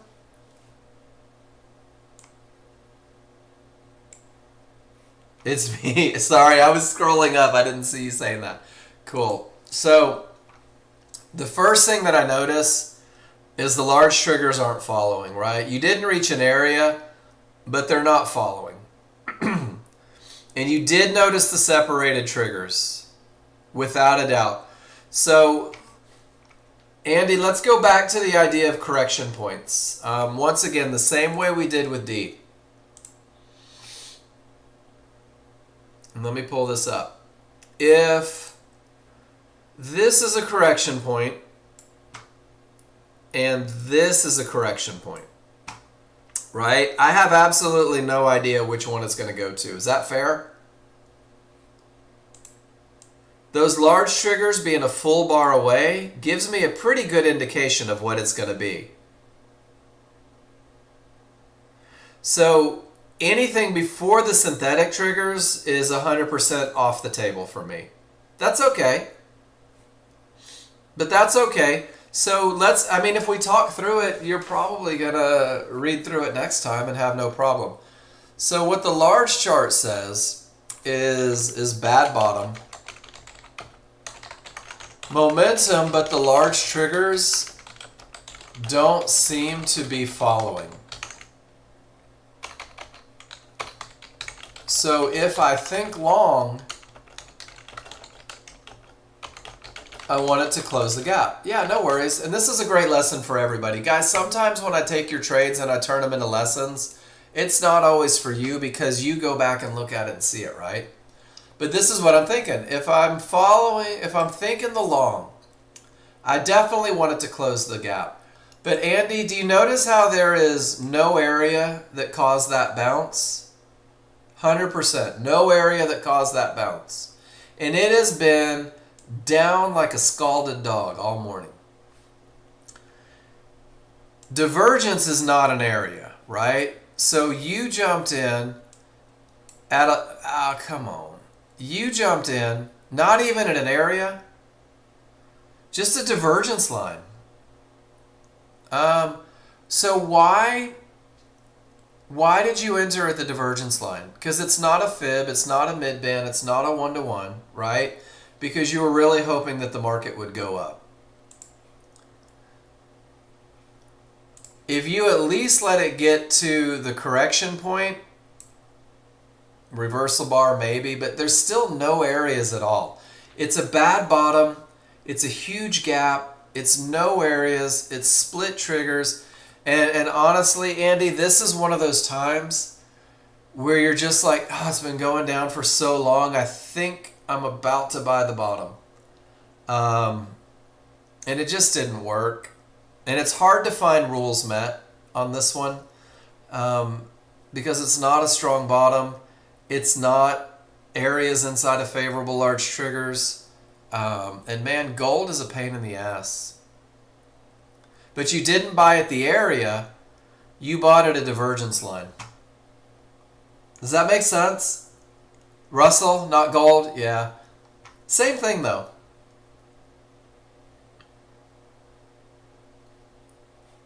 And I don't disagree, right? Odds favorable, clear path. This is where language pays dividends, I believe. Entry is from an area inside of triggers. And I won't even say favorable large triggers, Andy, because you're a little more advanced, right? And there's just no areas inside of triggers. But you did right. Triggers are wide and separated. Not a good look. Smalls came back down across large. Should have exited the trade sooner. And almost what I'd rather see is no trade. Not should have entered my broken rules trade sooner, but rather avoided this loss, and I'll wait for it to be perfect. Because when it doesn't come from a termination condition in what's been such a strong downtrend, it's more likely to try to finish the move down. And then over here, you get those weak triggers at a pivot stop out. Then I start looking for those long trades. It's a great picture, Andy, and I know exactly where your head was. And it's because you're good at this that you're making these decisions. So, yeah. It's hard though, isn't it? It's hard to exit on a mistake because hope kicks in. That little devil on your shoulder starts saying, but man, Andy, what if you just called the bottom? Dude, Andy, it tried to go up, right? And you know that maybe it's not the right trade, but man, hope kicks in. And I'm embarrassed to say, guys, I've held through some crap hoping that it goes and does what I want it to do rather than what my indicators say it's doing. So not mad at you at all. You use the reversal bar, right? And I don't know if the RTY, I don't know if those small triggers are problematic the same way they are on the NASDAQ. But that's okay. Because Andy, you had 2 weeks with no losing days, right? Feeling a little invincible? Feeling maybe extra confident? Feeling almost cocky? After 2 weeks with no losses, my brain starts saying, dude, Mark, you can do no wrong. And I'm telling you right now, I had a run of like 32 days without a losing day. 32 days without a losing day, and I was feeling like the man of steel. And I blew out an account in 1 day. And really in about 2 hours, trading in consolidation without my rules met, trading my opinions rather than my rules. So Andy, great job if you shut it down having challenges. You can do this. I've watched you do it. And the fact that you shut this down instead of giving it all back is freaking amazing. That's the hard thing to do. So great job, dude. All right, Paul, strong bottom, odds favorable, not quite a clear path. 2 divergences. You've got a line inside of favorable large triggers. If you took the long, that was your exit condition. I agree 100%. Pivot stop out here turned into a pivot stop out here right at the area, and sure enough, 3 divergences killed the party. Paul, that's a great read. That's one worth taking, right? And then here we have the gap theory. Great recognition. So Paul, what you've identified right here, and this is cool because you're starting to identify it and you're not really even looking for it, is you had a termination condition and the small triggers rolled and came down really fast, and that was the pullback to them. Termination, smalls roll, this is your pullback right to them. And it corresponds with a bunch of fibs. And it's not a high probability trend trade. It's really just trying to capitalize on that termination and the immediate momentum. And you nailed it. You picked it out perfect. Practice it. Go back and take pictures. But the rules are terminations, no triggers through. Small triggers have to roll strong.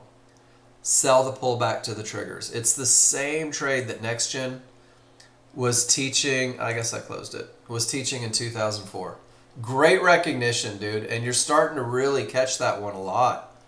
I love it. Off with the knickers. All right, guys. So I'm going to scroll up. And this is what we do for the next 2 hours is we really click on your charts and we try to turn your chart reads into lessons. We try to turn your chart reads into chart reading lessons. Let me see where we're at. I think that was the one that we just saw, which means Miss Jen is coming into the equation here. And she says, termination, super strong smalls, and then Paul, there it is. That's the pullback right to the small triggers. It looks like the large triggers, and dude, Jen, that's perfect. And then out at trouble. So starts with a termination, smalls come down strong, and she even has odds favorable. It's a 50-50, and she's got a line right there at the triggers, and she says, hell yeah, let's go south. Beautiful trade, Jen. You guys are killing it. I'm so proud of you. And then Andy, everything says up. The path is clear. It didn't quite hit your areas. So you get in as it starts to head that way with all that momentum. And just, Andy, it's perfect. This is the easy one, isn't it? And I guess this is what I want you guys to realize, is that there are very easy looks. There are looks with momentum and clear path, and you're just like, oh my gosh, how could this market not go up with this look, right? And then there's 1, 2, 3 areas that need to break, right? 3 areas that need to break for this 50-50 from a bad bottom to work. And there was no divergence. And I like that. And you waited for it. Technically, Andy, you want to wait for it to happen from an area, not just in the middle of nowhere. Because you get fluctuations all day long on this small chart. And you might get 3 up downs before it hits an area. But at least now, you have something to put your stop behind. And there's just nothing to stop the large chart. And then here, check this out. Not broken, not broken, not broken, not broken. 4 areas over a 12-point range that weren't broken yet. Does that make sense? These are things that I look at. And it's not from a good bottom. And you have those damn split triggers. And Andy, you're getting a little married to confirmation bars, reversal bars, when they're in the middle of nowhere. And this is going to hurt you over time. Because once again, correction point, area inside of the triggers, and that's exactly where it went to, right? If you took it here, you get stopped out. Your confirmation bar here is hovering in the middle of correction points, and then your reversal bar here is from the perfect area inside of triggers. And you know, my brother and I talk a lot on the NASDAQ. When these triggers are split and those small triggers are down, it's almost an insisting. Let it go to the synthetic when it's not perfect. When it's not perfect, let it go to the synthetic. When it is perfect, you've got a little more wiggle room. But when it's not perfect, let it go to the synthetic and then wait for your reversal bar. And you're going to miss some, Andy. But you're a good enough trader that you can miss some and still make money. Does that make sense? I think that we found your thing a little bit. Yeah. If the large chart isn't perfect and the triggers are split, just insist on the synthetics. And man, it's hard because you're going to bite your nails a little bit while you wait for it. But I think that that's going to pay some dividends for you, man. I really do. And I'm not worried about you. And then that's the same one. Great job, dude. I'm telling you guys, all you have to do is post in the room and everything will start to fall into place. All you have to do is post in the room and things start coming together.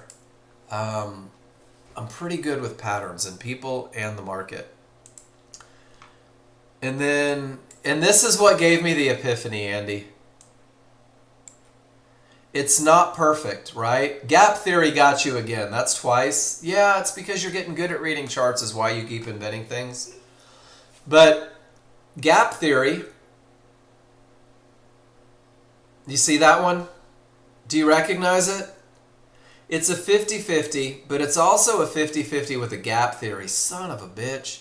And you get in at the area, but if you wait for it to close that gap, would a reversal bar marker here had taken you up? Would that have turned that into a winner?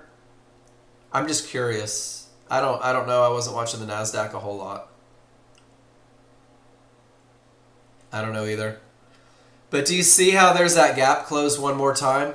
It's not perfect. At least wait from the synthetic. It eliminates the loser in the middle. I think we found something that's going to be helpful in your trading, Andy. So write that down. So here, let's do that. Let's do that together so that you can put this into your spreadsheet and study it tomorrow. Dun, dun, dun, dun, dun, dun, dun. And the cool thing is I can draw an arrow here and I can draw an arrow here, and then just things to think about. So when large chart, not high probability trend trade perfect, I'll insist on my entry coming from synthetics and reversal bar confirmation at those triggers with areas. And I think what happens, man, is we just eliminated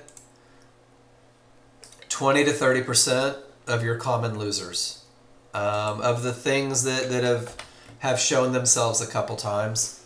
And this is why I love this classroom, guys, because I promise you, if you show me your charts, I'll recognize your patterns and we'll work together to find a way to fix them. And that's what makes this room work. So, Andy, thank you for having the courage to post losers, and thanks for giving me the opportunity to help you work through those. I absolutely love it. It's fun for me. All right, Pete.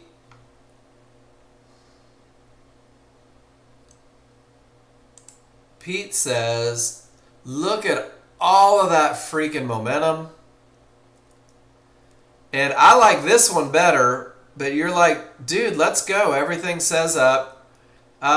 Trading into areas instead of trading from areas is the only challenge there. Getting paid, pulled your stop up to protect profits as a prop account. I loved it. But you made money, and that's the goal. Get paid.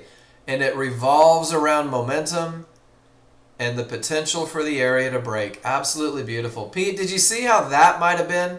Trading from the area instead of into an area, I find just takes a little bit of the stress out.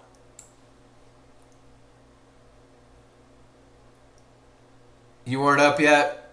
And this is one of those ones where I'll insist on it getting to the other side of the 1-to-1s instead of trading directly into them, because these jerks tend to create little bounces. But with this look on the large chart, just awesome. Momentum for the win. I wonder how many times we could say that today. Momentum for the win. What a great phrase. All right, let me see where we're at here. There's always something to learn. Ron says, in and out quick. It's like high school, Ron. Let's see why. Price gets past the trouble. There's momentum. There's momentum. Hop in. Get out of trouble. Guys, that is 8 seconds, $500. 8 seconds, $500. The only thing he's relying on, guys, and this is what I lovingly refer to as a JTFI trade. Just jump the funky self in trade. He has everything screaming down and nothing in the way, and he's not expecting home runs. And he literally gets out before it ever even fluctuates. Ron, you are the master, my friend. I aspire to one day trade like you.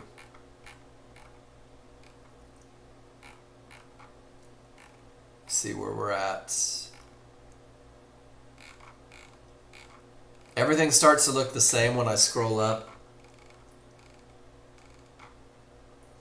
So that was Pete. Cheetah.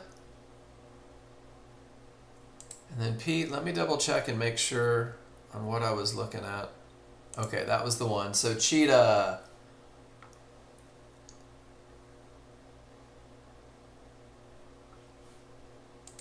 Is it one or two pictures? All right, one picture. Are you with me, Cheetah? Cool. I love these.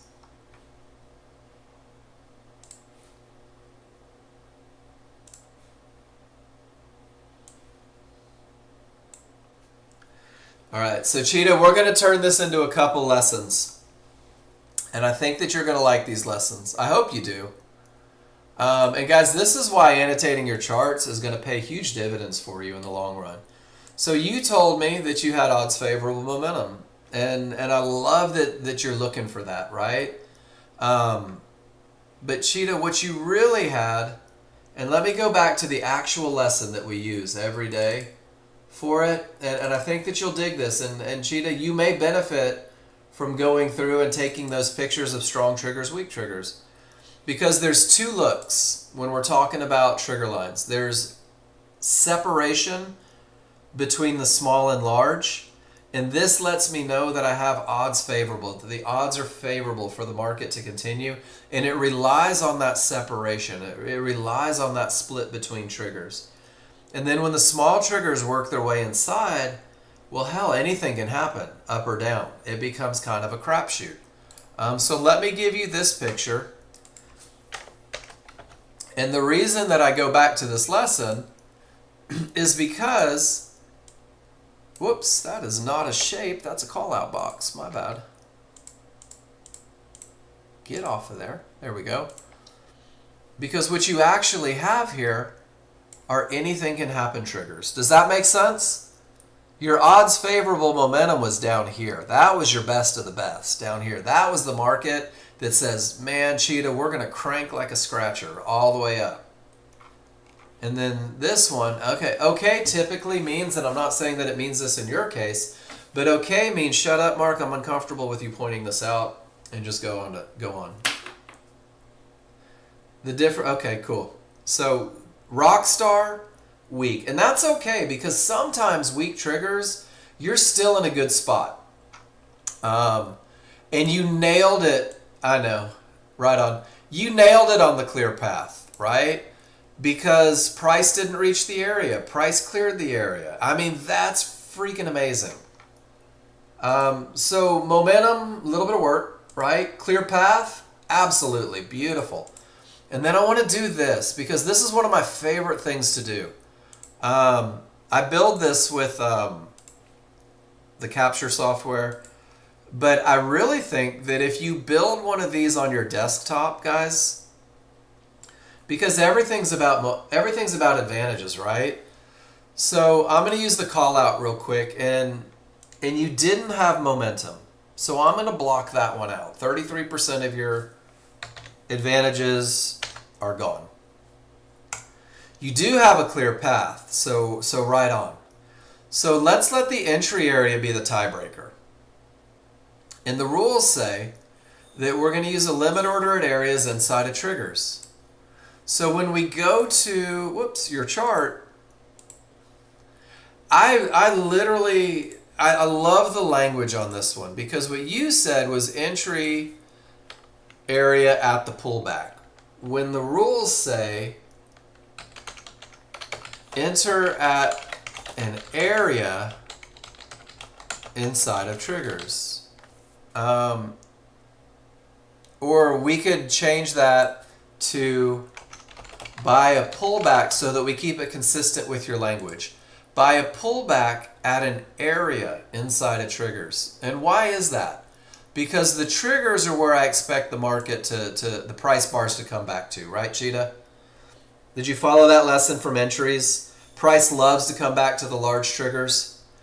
Once your areas are on the wrong side of those large triggers, I just don't know. I don't know if it's going to be this fib, or if with those weak triggers they're going to make it back to the mid band. So the language for rule number 3 says, really, I don't have a trade here because I didn't have an area inside of favorable large triggers, which means that I'm up to 66.6, it's the devil's, of my rules are gone. And while I'm tempted to go long with that clear path,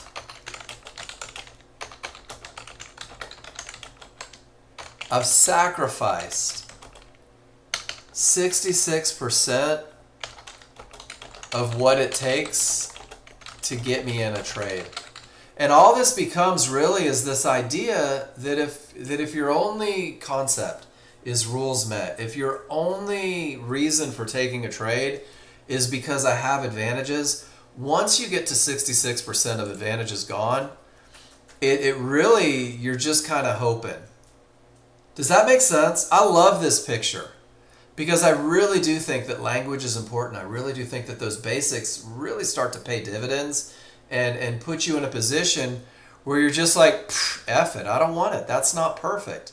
And I bet if we scroll back, I bet that was a pretty sexy trade right there with odds favorable momentum and a clear path. And let's go back. Was this today? Oh, that was middle of the night? So was this 5 a.m., 5:30 a.m. Eastern? Are you Pacific time maybe? Okay, cool. So around 5:30. So just for grins, let's go back to like around 5:30 a.m.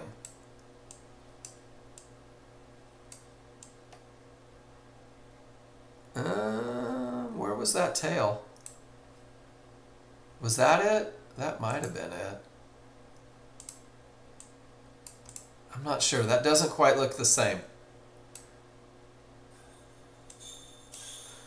But let's look at it. It just missed support inside of triggers by a tick. That's the easy one with room to run. And then that was your weak triggers, and that I even had areas there because we're in a different time frame. And it's just hard. How do I gauge where it's going to stop? So great picture, dude. Annotation helps. Annotation really gets you focused on your rules. Annotation really lines you up to insist on advantages, and it means that you're going to miss some trades. It really does. But it also means that you're going to miss a lot of losers. Guys, I'm going to take 5 minutes. I have to refill my water. When I come back, we're going to do the last hour. Let's see what this 50-50 from a good bottom and no divergence does. I'll be back in just a minute, guys.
those examples where your areas are on the wrong side of the correction point.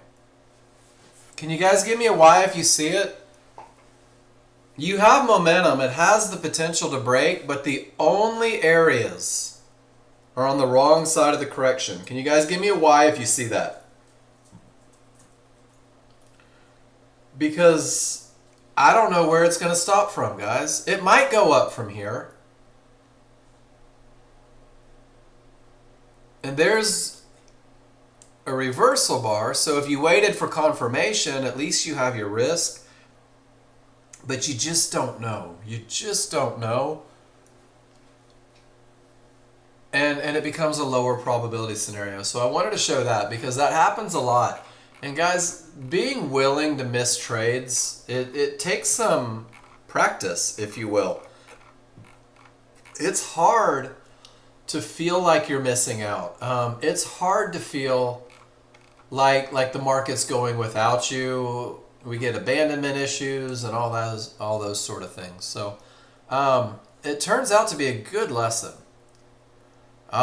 Pete, the big fib bounce. Get your Tums, Mark. I love it. The perfect PBT, Pete bounce trade. So guys, I hate and I love this trade at the same time. And Pete, I swear, if you and Ron got together, you guys would take over the world. Guys, everything says up and Pete goes short. Pete has done enough study that he's got a lot of faith in these really higher time frames to at least create a bounce. And he's developed a plan that allows him to capitalize on that. Great job, Pete. It doesn't stress me out like it used to because I know that you know exactly what you're doing. And guys, you will create plans once you start seeing patterns. And then Morgan, I'm going to come through this monitor at you. Just cross your fingers and buy. Grip it and rip it, baby. Grip it and rip it.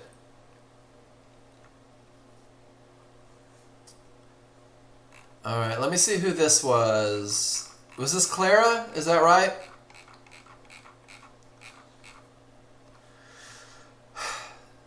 So you're down here. And I love what you did. Rule 1 says odds favorable momentum, right? And then anything can happen. And no areas inside of favorable large triggers. And you said if I get a reversal bar from the middle of nowhere, I'm going to go. Pretty much. Sound fair? You said my areas aren't inside. Let me wait for a reversal bar. So, Clara, why not 2 ticks above that reversal bar? How does that sound? It's confirmed that it's headed the direction you want it to go. It's confirmed that it's going with the trend. It's given the attempt to push up and you get in on the push down. 2 ticks above. But it's not a high probability trend trade. It's really not even a medium probability trade. And what this is, and I'm not knocking your trade, because you're going with the market that is just pushing down.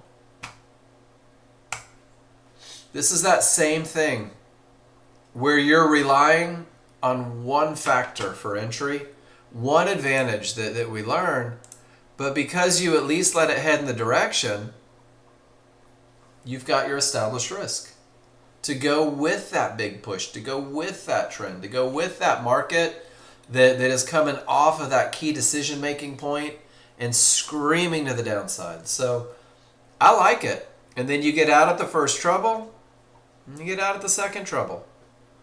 Nicely done. But it's okay to use those reversal bars, right? Once it starts doing what you need it to do, protect yourself behind it, especially when you're giving up 66% of your advantages. Great job. All right, D. No rules met at all. Let your emotions of fear of missing out get to you. You don't know how to manage this trade. It's not my trade. No, that's okay. I like it though. So what you have here, D, is you have a strong trending market. right? 30 plus bars, the smalls are riding the large. You really do. You have a strong trending market. You have a market that is likely to continue pushing until it hits something solid. Is that fair? Does that make sense? Okay. So, what do you suppose was the biggest problem with you jumping in here? Let me do this right here and pull it over. Because in a strong trending market, right, if you had taken this exact same approach right here, you had room to go someplace. So if you had done the exact same thing with the strong trending market right here, you had room to take profits in that strong trending market. The problem is you gave yourself 2 ticks worth of distance before you hit something solid.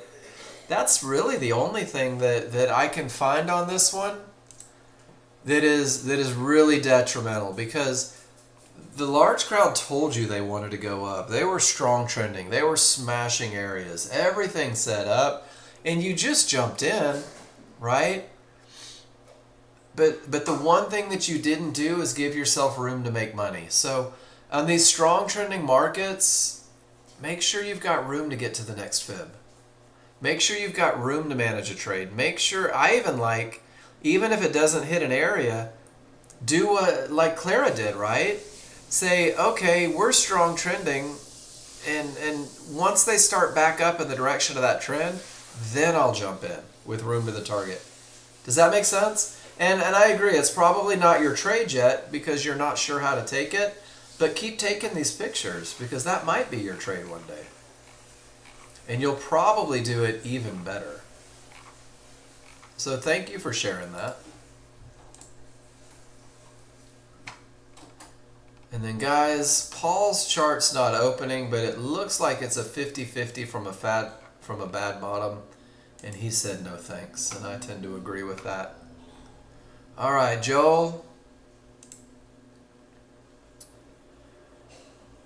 Odds favorable, 50-50, no divergence, perfect entry, money, money. Joel, I mean, beautiful, right?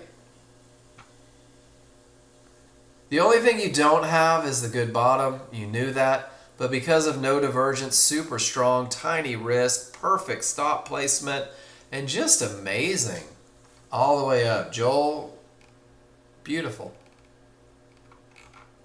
Nicely done.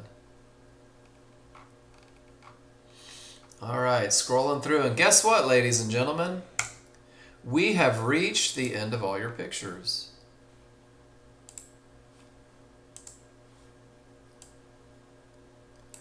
Look at that fight right at a fib.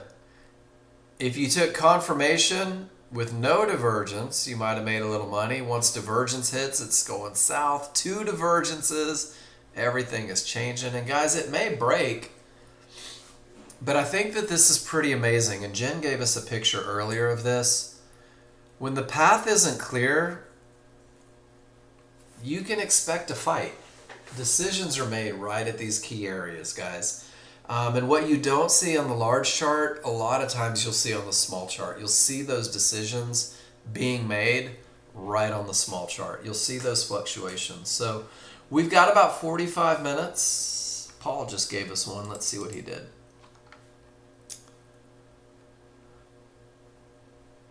And then Paul, we've just got different fibs, but I like it. 50-50 from a strong bottom, no divergence, perfect entry. Making money, divergence prints on the 50-50, blah, and you get out. Perfect, Paul. And Paul, I gotta tell you right now, oh, look at this too. Gap theory. Recognizes the gap theory. Waits for it to break. Perfect entry. Uh-oh. Tell Jason I said hello. He doesn't respond to my messages anymore. I think we broke up. He's amazing. You know, Jason and I used to work together in a restaurant 15, 17 years ago. And then my brother came in and stole half that restaurant to work for him. But Paul, I like the way you did this because you recognized it as a better trade in returns of probability. And instead of trying to take all those maybe BS trades, you just added a couple contracts. That's pretty cool, isn't it? When you believe that you don't have to have all the trades, you can just take the better trades with an extra contract. Because that's what? That's $390 in one trade, Paul. In a trade that may not even go the distance. $390, one trade. Solid work, dude. Can you feel the transformation from going looking for everything to looking for the best? You guys, there really is. It's a very real feeling when you get to that point.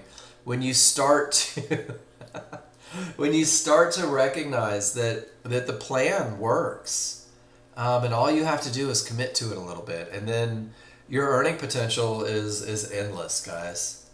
It really is. So great job on that one, Paul.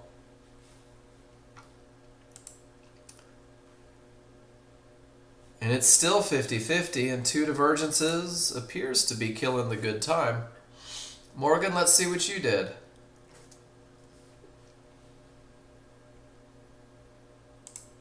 Odds favorable, not a clear path. It's a 50-50, right?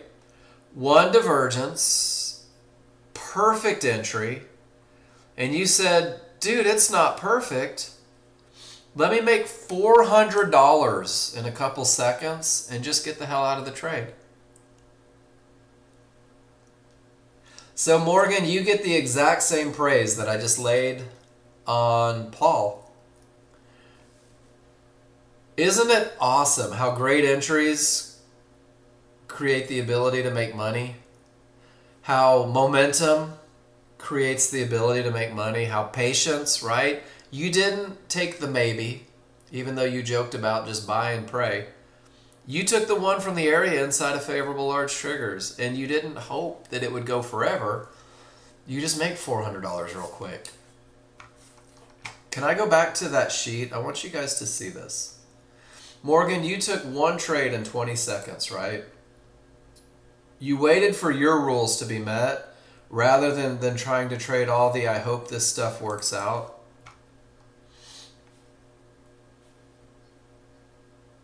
That one trade, do that every day.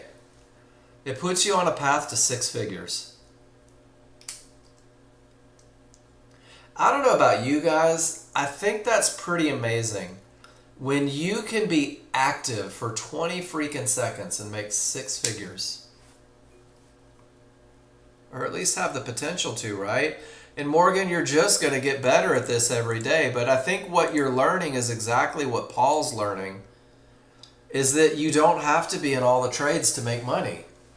You don't have to take the I hope trades to make money. You don't have to wish the market would do something your indicators are saying that it may not do to make money.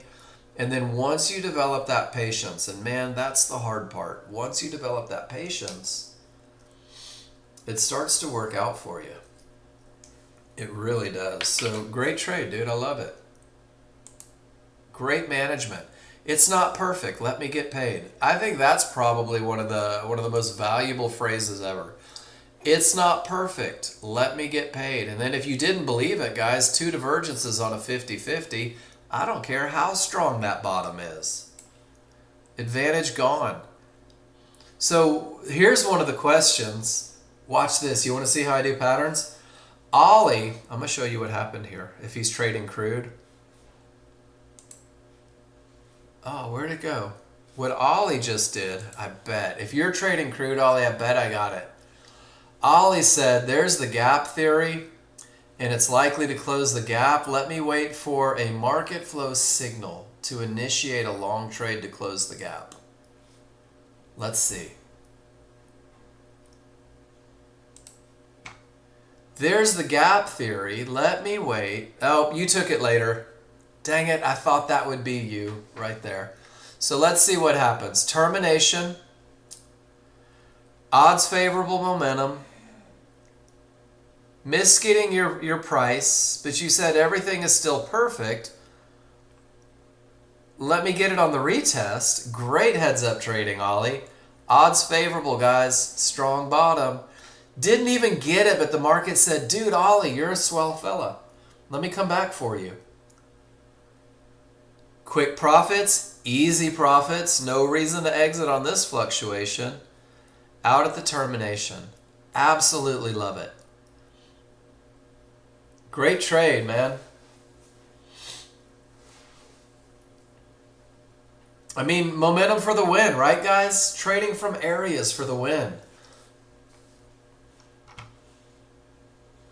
And understanding that the small chart gives fluctuations, and when you miss the perfect entry, those fluctuations might get you back in. I love it. Everything about it. Great trade, dude.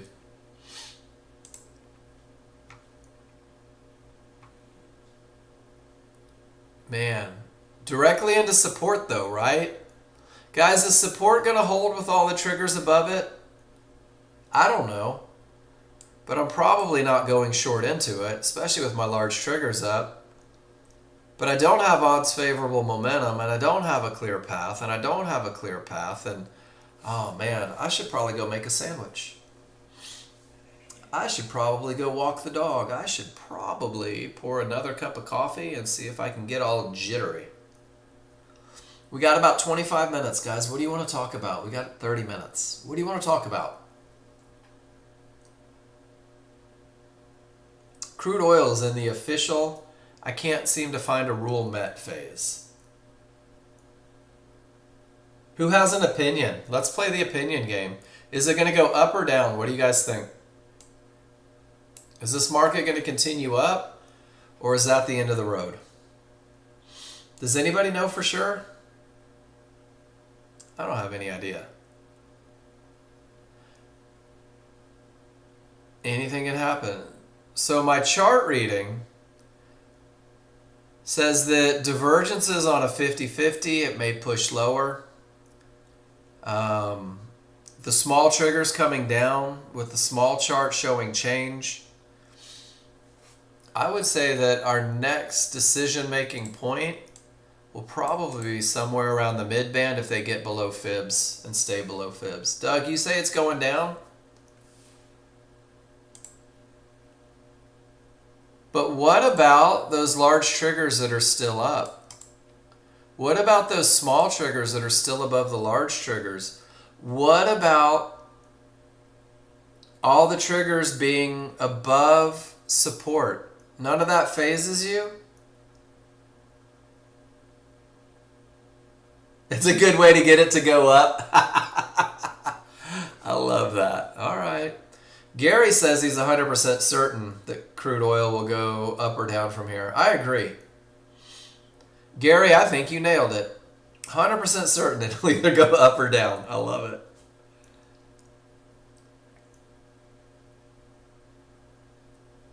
Guys, it's okay to say, I'm just not sure, right? It's okay to say, gosh, I can't make a decision with this look. And some of you might say, you know what, with no divergence, I'll take a shot. And some of you might say, I won't trade into this. And some of you might say, hell, it may go up from here. I don't know. And just do nothing. And that's okay. None of you are wrong. That's the beauty of it. Is I don't tell you that your opinions are wrong, but the indicators don't say. The indicators don't tell me that I have an advantage short, and the indicators don't tell me that I have an advantage long. And if the basis of everything you do is having advantages, I'm going to pull out my sketch pad. I'm going to draw a picture of Mickey Mouse and just relax for a minute. I'm going to play a little Scrabble. I'm going to do something other than give away money when I don't have an advantage. What do you guys want to talk about? William, Morgan, Ron, Andy, Jen, Clara, Cheetah, Dee, Doug, Kenny, Tooth, Baywater, Cindy, Gary, Hamid, Ollie, Joel, Trader, Andrew, anybody? What's on your mind? Oh, we've got someone called the other Mark in here. I love that. The other Mark. That's awesome.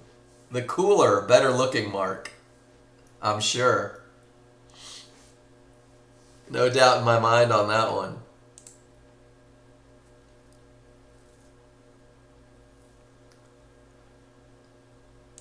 Because we are all egotistical. Gary, I think it's human nature to want to be right. Because if we're wrong, it means we failed, right? And that's why not all of us are destined to be scientists. Traders love to be right. Traders, because if I say, I think this is going to happen, and then it happens, I'm supernatural. A-type personalities. And it's interesting. It really is. So there's a couple things, and I was talking to a good friend of mine the other day. One of the most successful groups of people that become traders are pilots. Because pilots are required to go through a checklist before every flight. Yeah, without a doubt, Paul. Pilots are required to go through checklists, and they have to make sure that the flaps go up and down. There is absolutely no necessity of understanding what makes the flaps go up and down, the mechanical side of it, the engineering side of it, but they do know that in order to be safe, those things have to go up and down. The rudder has to go left and right, right? Engineers, Ed, you know, engineers have to know why everything works. They have to know why. How did you build that watch? That's the only way I'm ever going to be able to feel confident in my ability to tell time. And it's interesting. The personalities are different. I'm a daydreamer. Right? But Gary, that 3-hour pre-flight kept you alive. And they trust their instruments. They know that somebody smarter than them created those instruments. Somebody with the technical experts. And guys, that's trading. John Novak is your engineer. John Novak is your engineer. John Novak has 30 years and 50,000 pictures. Yeah, the market moves because somebody wanted it to move, D. I've just accepted that. Somebody with more money than me made it do it. It's not me. So when people are like, well, how come my trade lost? Well, because someone with more money pushed it against it, and that's it. All right, Mark. So there's two ways to do it. There's a 13-2 and there's a 10-2. The 10-2 is faster. And honestly, and I'm going to tell you right now, one isn't better than the other, right? One's a blonde and one's a brunette. You got to figure out which one you like more. I traded the 13-2 forever, and I love the 13-2, right? And I had a very definite set of rules for the 13-2. So I'll show you exactly what my idea is on the 13-2. Which one are you trading right now? Or are you testing both?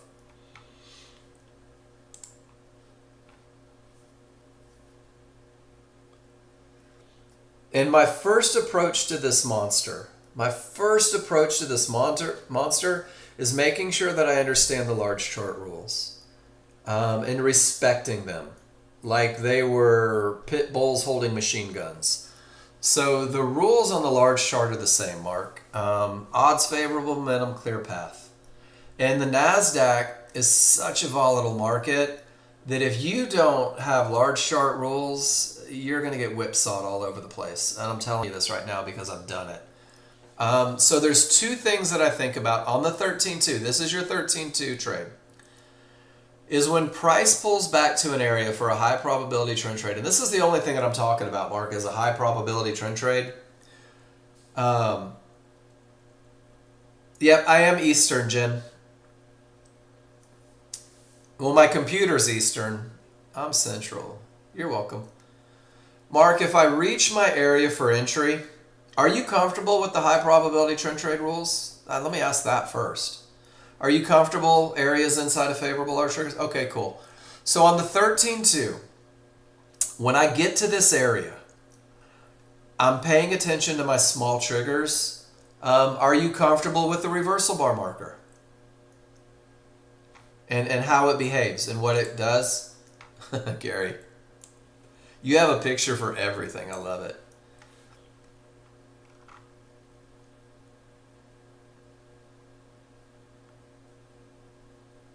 Okay, so you are comfortable. So when...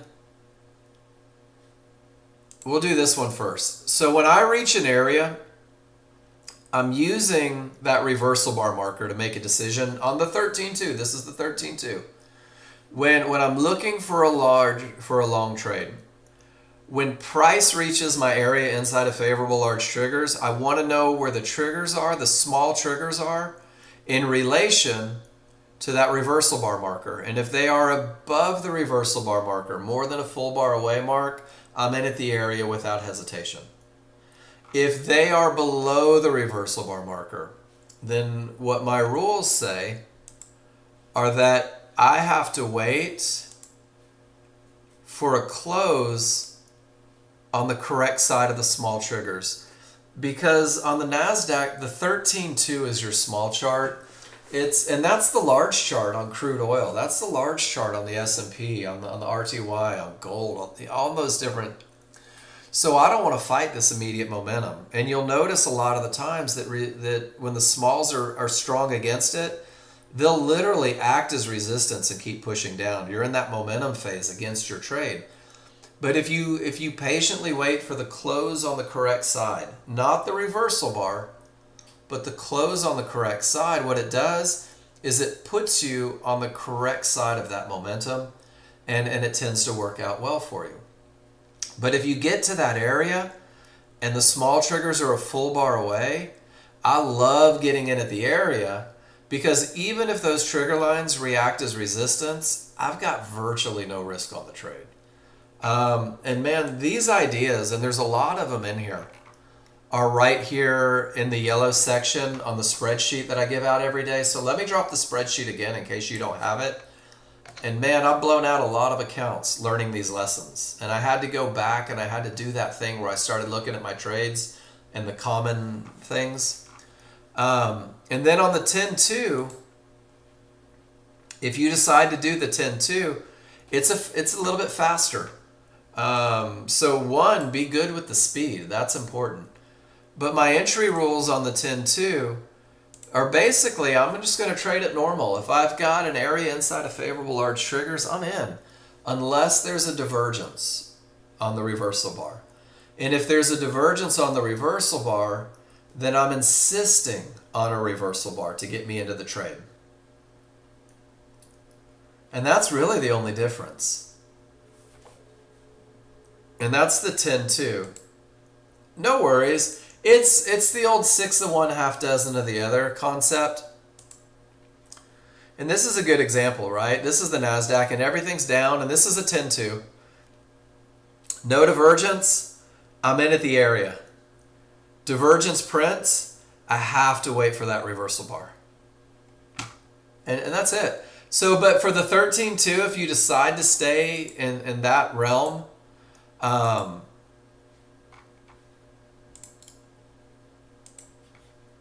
be very cognizant of where those small triggers are, because most of the trades that I see lost on the NASDAQ presented in the room, are literally fighting those small triggers. And that was it for me. Once I developed that rule for myself, I eliminated probably 50% of my NASDAQ losers. And it's that patience piece a little bit. And again, it's not the reversal bar, but rather the close on the correct side of the triggers. Because, I mean, this trade was perfect. This was the perfect long. But the small triggers were too close, so there was no entry. And it never gave the close on the correct side. So no loser, and that paid huge dividends for me. Thanks for asking that. That turns into a good lesson. Because I know there's a lot of NASDAQ traders in here, and you can't figure out why the hell you keep getting run over on trend trades. It's because the NASDAQ uses a 34 as a large chart, not a 13. And it uses a 13 as a small chart, not a 5-1. Now it's starting to come together, right? A little bit. Now we have a 50-50, but it is from a bad top. Split triggers. We'll see what happens. I don't know. I just wait for rules to be met. I'm not smart enough to predict. But the checklist thing, I wanted to go back to that. So one of the things that I did in a previous life, guys, was I was in the restaurant industry for 25 years, probably. And one thing that I did when I progressed and I got into management and all that sort of stuff is I trained new managers. And that's what people were sent as this restaurant expanded. People were flown in from Chicago, from Florida, from all over the South to come work with me. Because the one thing that I excelled at was systems and routines. So I could take anybody and within a week I could have you producing results. I could have you performing flawlessly, never missing a beat, because I would give you a checklist of where you needed to be, and I told you why. And that was, I think that's the big thing, is I would tell you why I need you here at this time, because, right? So not only did I tell you what you needed to do, but I told you why it pays dividends. Breaking in a new server as a customer, yeah, it's tough sometimes. Waiting tables isn't easy. But guys, what happened is I would give these brand new managers this checklist and I would shadow them, right? They would get live feedback every day, very similar to what we do. And the people that followed the checklist were prodigies. The people that could follow the checklist that I gave them had success, had just unparalleled success. Brand new to this restaurant chain, brand new to all of these systems and routines, but they would do amazing. And my higher ups would call me, holy crap, Mark, you're the best. We love you. And then right around 30 days is where the ego kicks in. Right around 30 days is where self-confidence overrides the ability to follow rules. And we had what was called the 30-day stupid. And what I realized, and I'm sorry if stupid offends you, but what I realized was that almost everybody in the world, once they feel comfortable, they ditch the thing that made them feel comfortable. Once you guys start rocking out these trades, you ditch your checklist, you ditch your rules, and you start making mistakes and you start backsliding. And that's when it's so important for you guys to get back to the rules. Anybody can follow rules. I promise you, anybody can follow rules when you're motivated to follow rules. But the second you get comfortable, you're going to be inclined. The more you can read charts, you're going to be inclined to ditch these rules.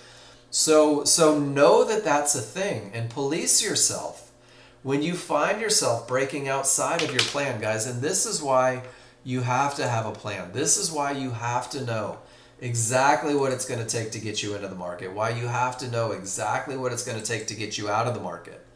Because once you have a plan, you have something to follow. And if you're comfortable, if you really know your plan, you will know when you're breaking it. And you have to have giant signs on your desktop that say, don't break your rules, follow your rules, stick with your rules. And guys, this is something that isn't new. There's a gentleman that trades in the other room. He's been with Nexgen 17 or 18 years now. And when he started with us, the rules are the same. Guys, we've been teaching the same thing for 27 years. He created this, and he kept it on his desktop because he knew the repercussions of breaking rules. So if he missed a good entry, if he didn't enter when the rules were met, he sat out for a minute. He said, you know what, I'm missing something. Let me walk away from the market and regroup. And because it was a minor infraction, He didn't do it for long. If he entered late, it was 2 minutes. If he exited for no reason, meaning that he broke his plan because of emotion, 3 minutes. Moving a stop arbitrarily to lock in profits, 2 ticks, right? Let me get that 2 ticks locked in even though nothing's changed. He'd take 5 minutes out. Exiting late and giving up most of the profit. What is that, guys? That's hope. 7 minutes he couldn't trade. 7 minutes he had to exit his office. Trading against direction is a 10-minute infraction.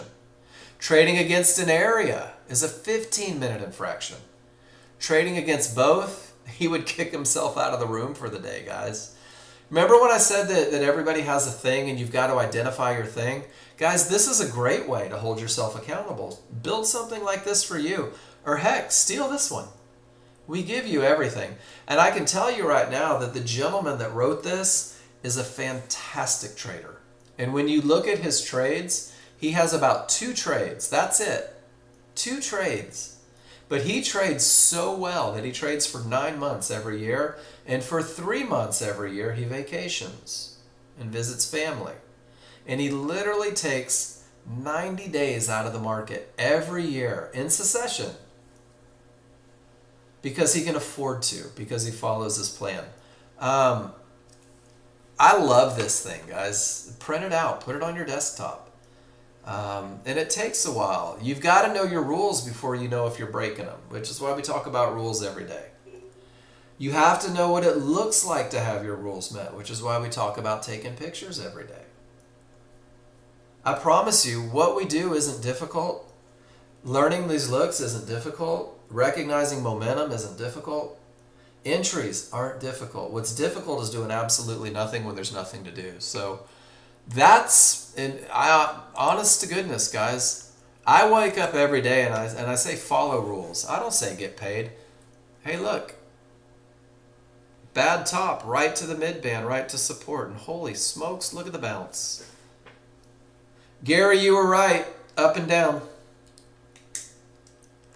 But guys, this is an expectation through a pattern. When I don't have a termination that reverses the market, I don't expect it to get much past the mid band.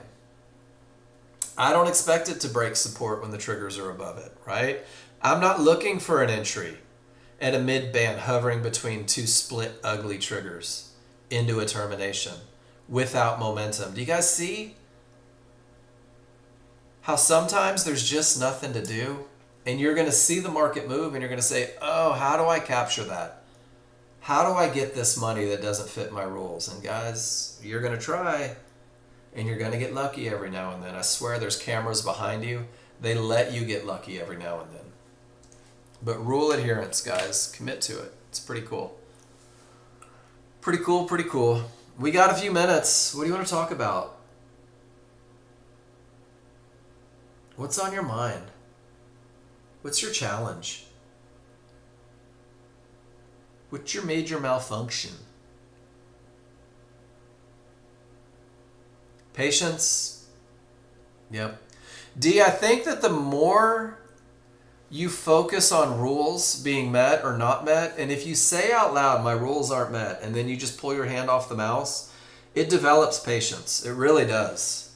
When you trust your methodology, it develops patience. When you have a string of days where you only take 3 trades and make $1,000 instead of 25 trades and lose $1,000, you begin to trust it. But you've got to develop that trust. Patience is a byproduct of trust. And patience takes a while, right? Jen, I don't have ES open. Show me a picture real quick. I can tell you if it's weird or not just by seeing it. Everybody does. People are fallible. Guys, it's what makes us so awesome is that we're not these rigid robots, right? But to be a successful day trader, you almost have to try to become one. It has to be so if then. Jen, just show me a picture of your chart. I'll be able to tell you, I promise. Oh, really? That's how it is? Just 1 second of indecision and you go running to the arms of another man. I'm hurt. I'm hurt right now. Yeah, Jason's always the first choice. Always the first choice. I had it this morning because I did a complete rebuild yesterday. Oh, I'm such a big Jason fan. Let me see if I can find that picture. It was this one right here. Did they look like this?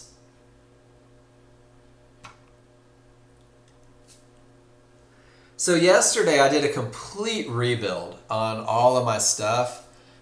So when I opened up, I had these. Jen, all you have to do is right click and reload all historical data, and it straightens it right out. Sorry, this isn't just me. This in competition with Jason for your affections. All right, so Rob, what didn't you tell me? You didn't tell me why. You need to see a photo of Jason. He's probably better looking than me. So Rob, why did you go short with all of your triggers up, right? Why, or did you go long? No. Yeah, you went long. So I can't see where your entry is.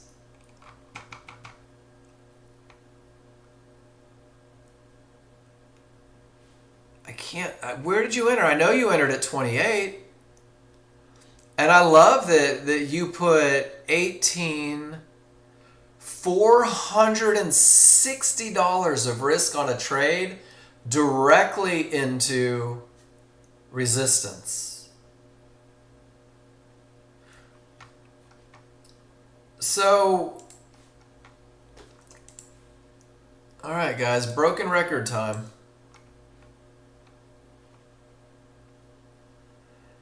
Pete, that's brilliant. So Rob, since you won't answer it on a chart, I'm going to ask you to answer it with me. Did you have odds favorable momentum when you entered this trade?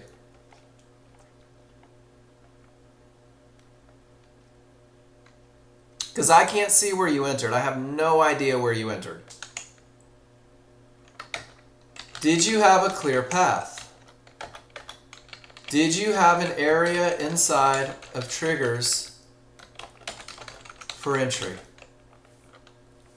And I think that if you go through this process, it looks like you had odds favorable momentum.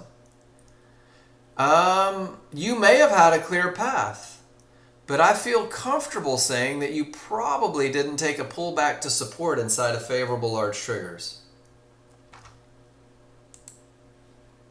Because if you got in at 28, I mean, you covered everything, but there's no way you waited for a pullback because your pullback was down here. That was your entry. That was your entry. And then when it hit 35 right here, that was your exit.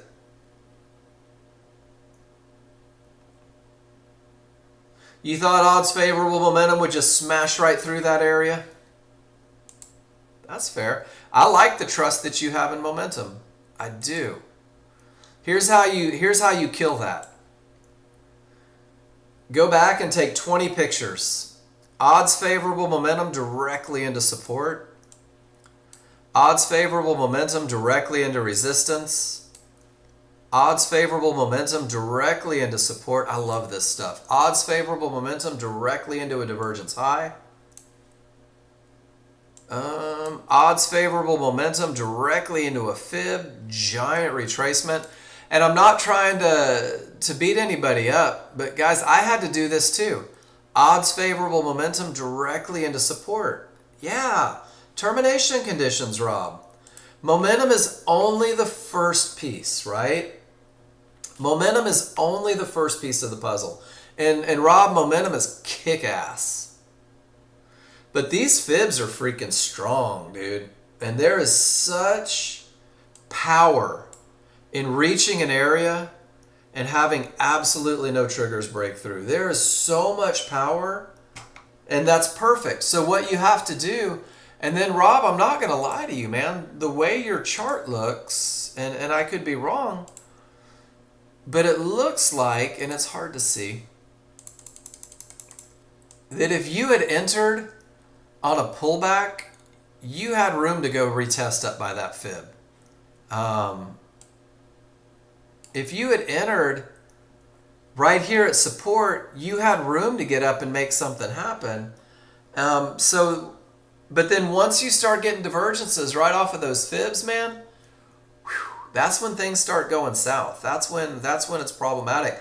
So that's cool. And this is such a great picture because now we know what you need to work on, right? We need to work on termination conditions. And then let me go back to this one. And Rob, if you always talk to yourself, and this is for everybody, not just Rob. Rob is just brave enough to post in the room. If every trade that you talk about, you talk out loud, right? No, I don't hate it all. But if you verbally say, hey, guess what? I have momentum. I don't have a clear path. And if you say it out loud, you're going to start believing yourself that the advantage is gone. And if you start using the language, I have to enter at an area inside of triggers, then you start believing the language. You start recognizing the looks. And guys, I'm telling you, this is how you stay focused on rules. Is you have to know exactly what your rules say, but more than that, you have to know exactly what it has to look like when you say it so you don't bullshit yourself into believing that you have something that you don't, right? So strong triggers up. And go take a nap. I like it. Have fun.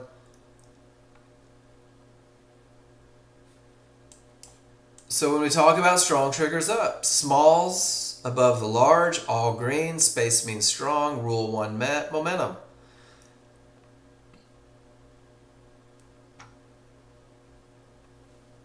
Well, then it must have been a great trade, Rob. My bad. Then having $550 plus risk on that trade into a termination condition had to be the right thing to do. I'm telling you guys, if you keep it simple, right? If you keep it focused initially, it's easy. And I know that you get bored. And I know you get bored. And guys, if you're not in a trade, go back and take pictures of your rules. It's okay though. You've got to make mistakes. That's how we get better. Ali, you see so many opportunities when you get to a termination area on the large chart, then refer to the 8 range chart to confirm an entry, managing the trade based on termination conditions on the large chart. How can you manage a trade based on termination conditions on the large chart if you are trading into termination conditions on a large chart? So, Ollie, I see what you're saying, right? And let me see if I can find an example of it.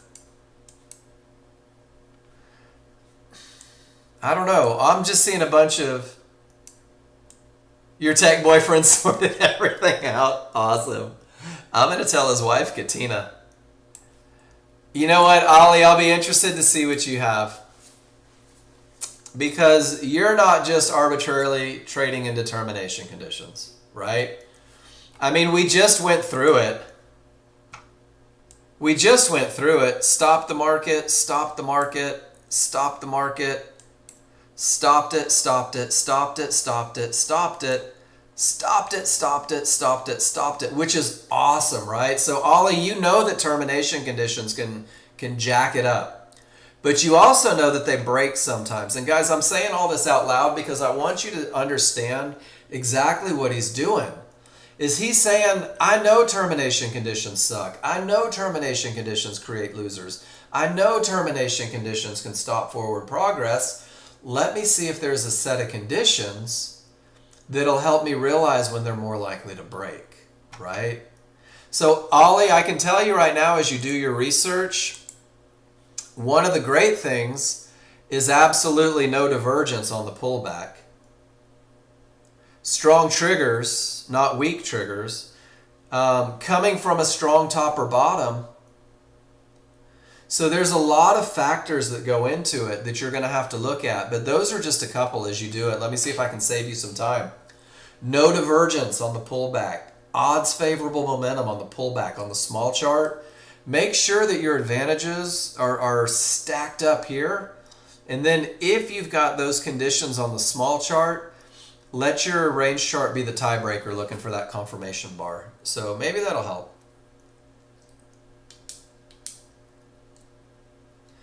And then better lucky than good is not a successful trading plan. Amen, Ed. We all rely on it at some point, though. We all hope for luck over skill, over plans. Because, and this is human nature again, guys. If I tell you that you can't trade when your rules aren't met, 16-year-old Edwin comes out and goes, F you, Novak. You can't tell me what to do. I'm going short, you know? And I know, I was the same way, right? Yeah, and Rob, I try not to be tough. I try not to be tough. I just try to be honest, right? I try to resort back to advantages. I try to always steer you guys back to talking to yourself about momentum, clear path, momentum, clear path, momentum, clear path. And I promise you, one day it'll click. One day you'll listen to me and you'll say, holy shit, trading's not nearly as hard as I thought it was. But it all goes back to momentum and clear path. And then there's a million entries, guys. Momentum and clear path, and then there's a million entries. And when you're making money with that, you start to see things like Pete saw, right? The big chart fib bounce. You start seeing things like Ollie sees, using that gap theory to his advantage, and your trading plan grows. But if you continually try to get rich without having a skill set, guys, it really is luck. And luck runs out. It always does. So, all right. I think that's it. Great question, Paul. If divergence is not as an area, why does it count as a termination condition? Great question. So let's do this real quick. And we'll use the live market. Let me take this picture and I'm going to annotate it and I'm going to tell you exactly why. That's a good question, Paul. I like that. So let me show you.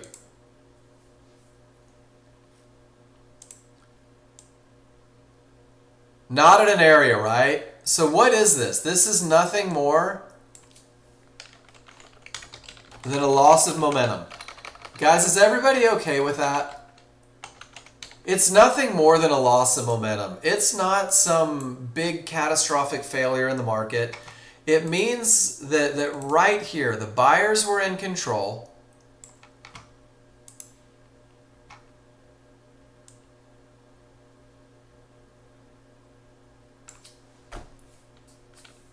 The buyers were in control.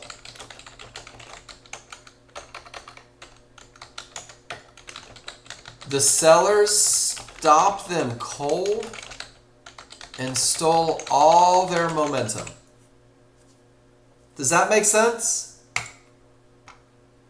The buyers were in control, and that divergence tells you that the sellers pushed back, stole their momentum, and really took control.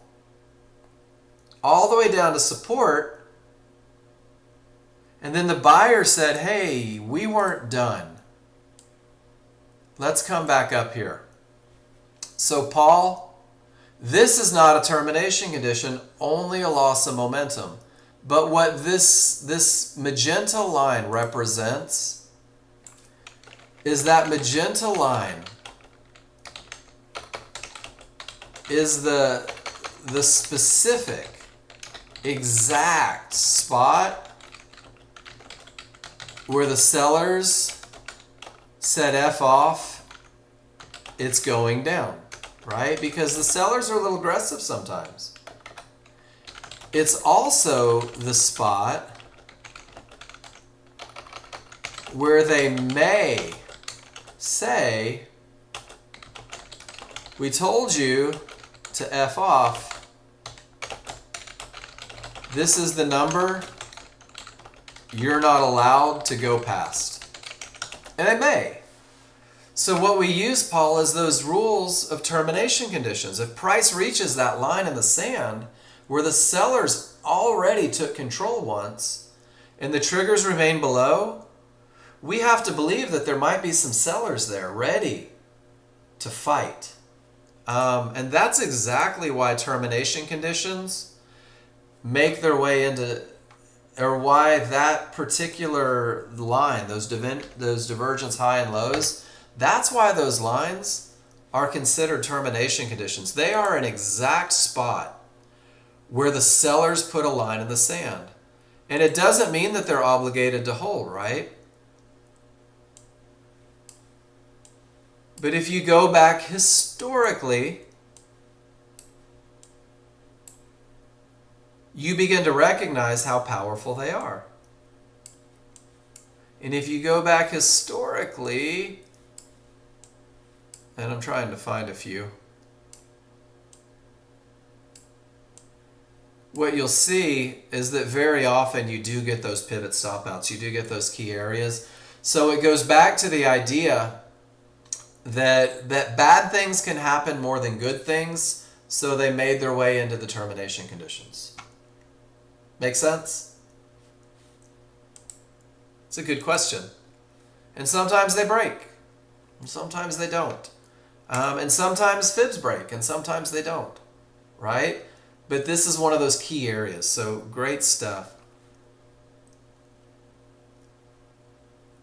And that's it, D. With an obstacle in the way, they're either going to get through it or it's going to reverse, right? And we never know. We never know which one it's going to be, guys. Nobody sends out an email at the beginning of the day and goes, hey, D, guess what? When we get to 42, don't worry about it. We're just going to crash right through that mofo. I've never gotten that email. I'd love to get that email, but I've never gotten that email. So we have to go on probabilities, right? If I take 100 pictures of the market reaching Fibonacci support with the triggers above it, I know that I lose this trade more than I win it. And that's where advantages come from. And it doesn't mean that just because it breaks that I have to eliminate my idea on termination conditions. It just means that it holds more often than it doesn't. Hamid, you're asking about the 13.2 entries. I wish you would have been here 10 minutes ago when I went through them completely, but that's okay. So Hamid, I need you to do two things for me. The first thing is, I guess, just listen intently, because I'll go over it. And then, guys, that's how we're going to end today. Hamid, are you in here? Need to make sure you're still in here.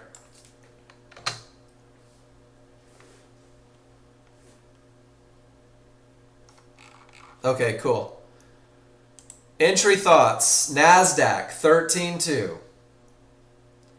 Large chart rules don't change. You have to be cool with momentum. You have to be good with terminations. You have to understand when it's a 50-50. Cool?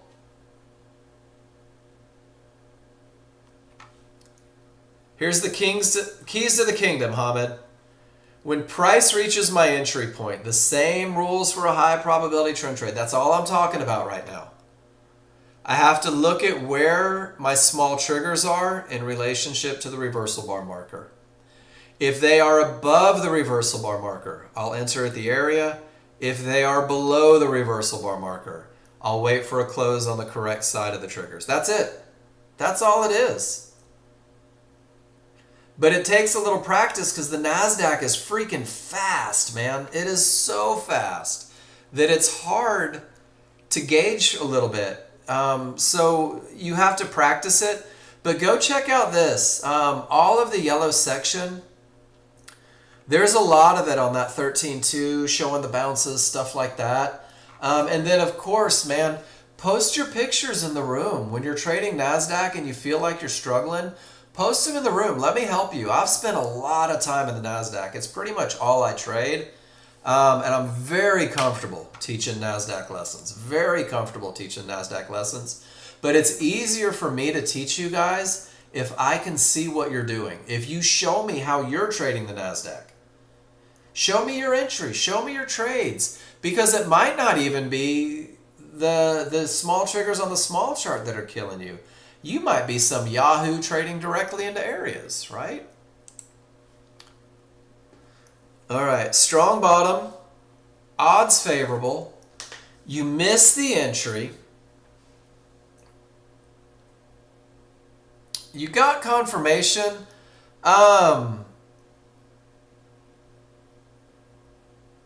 I thought that it was the other mark.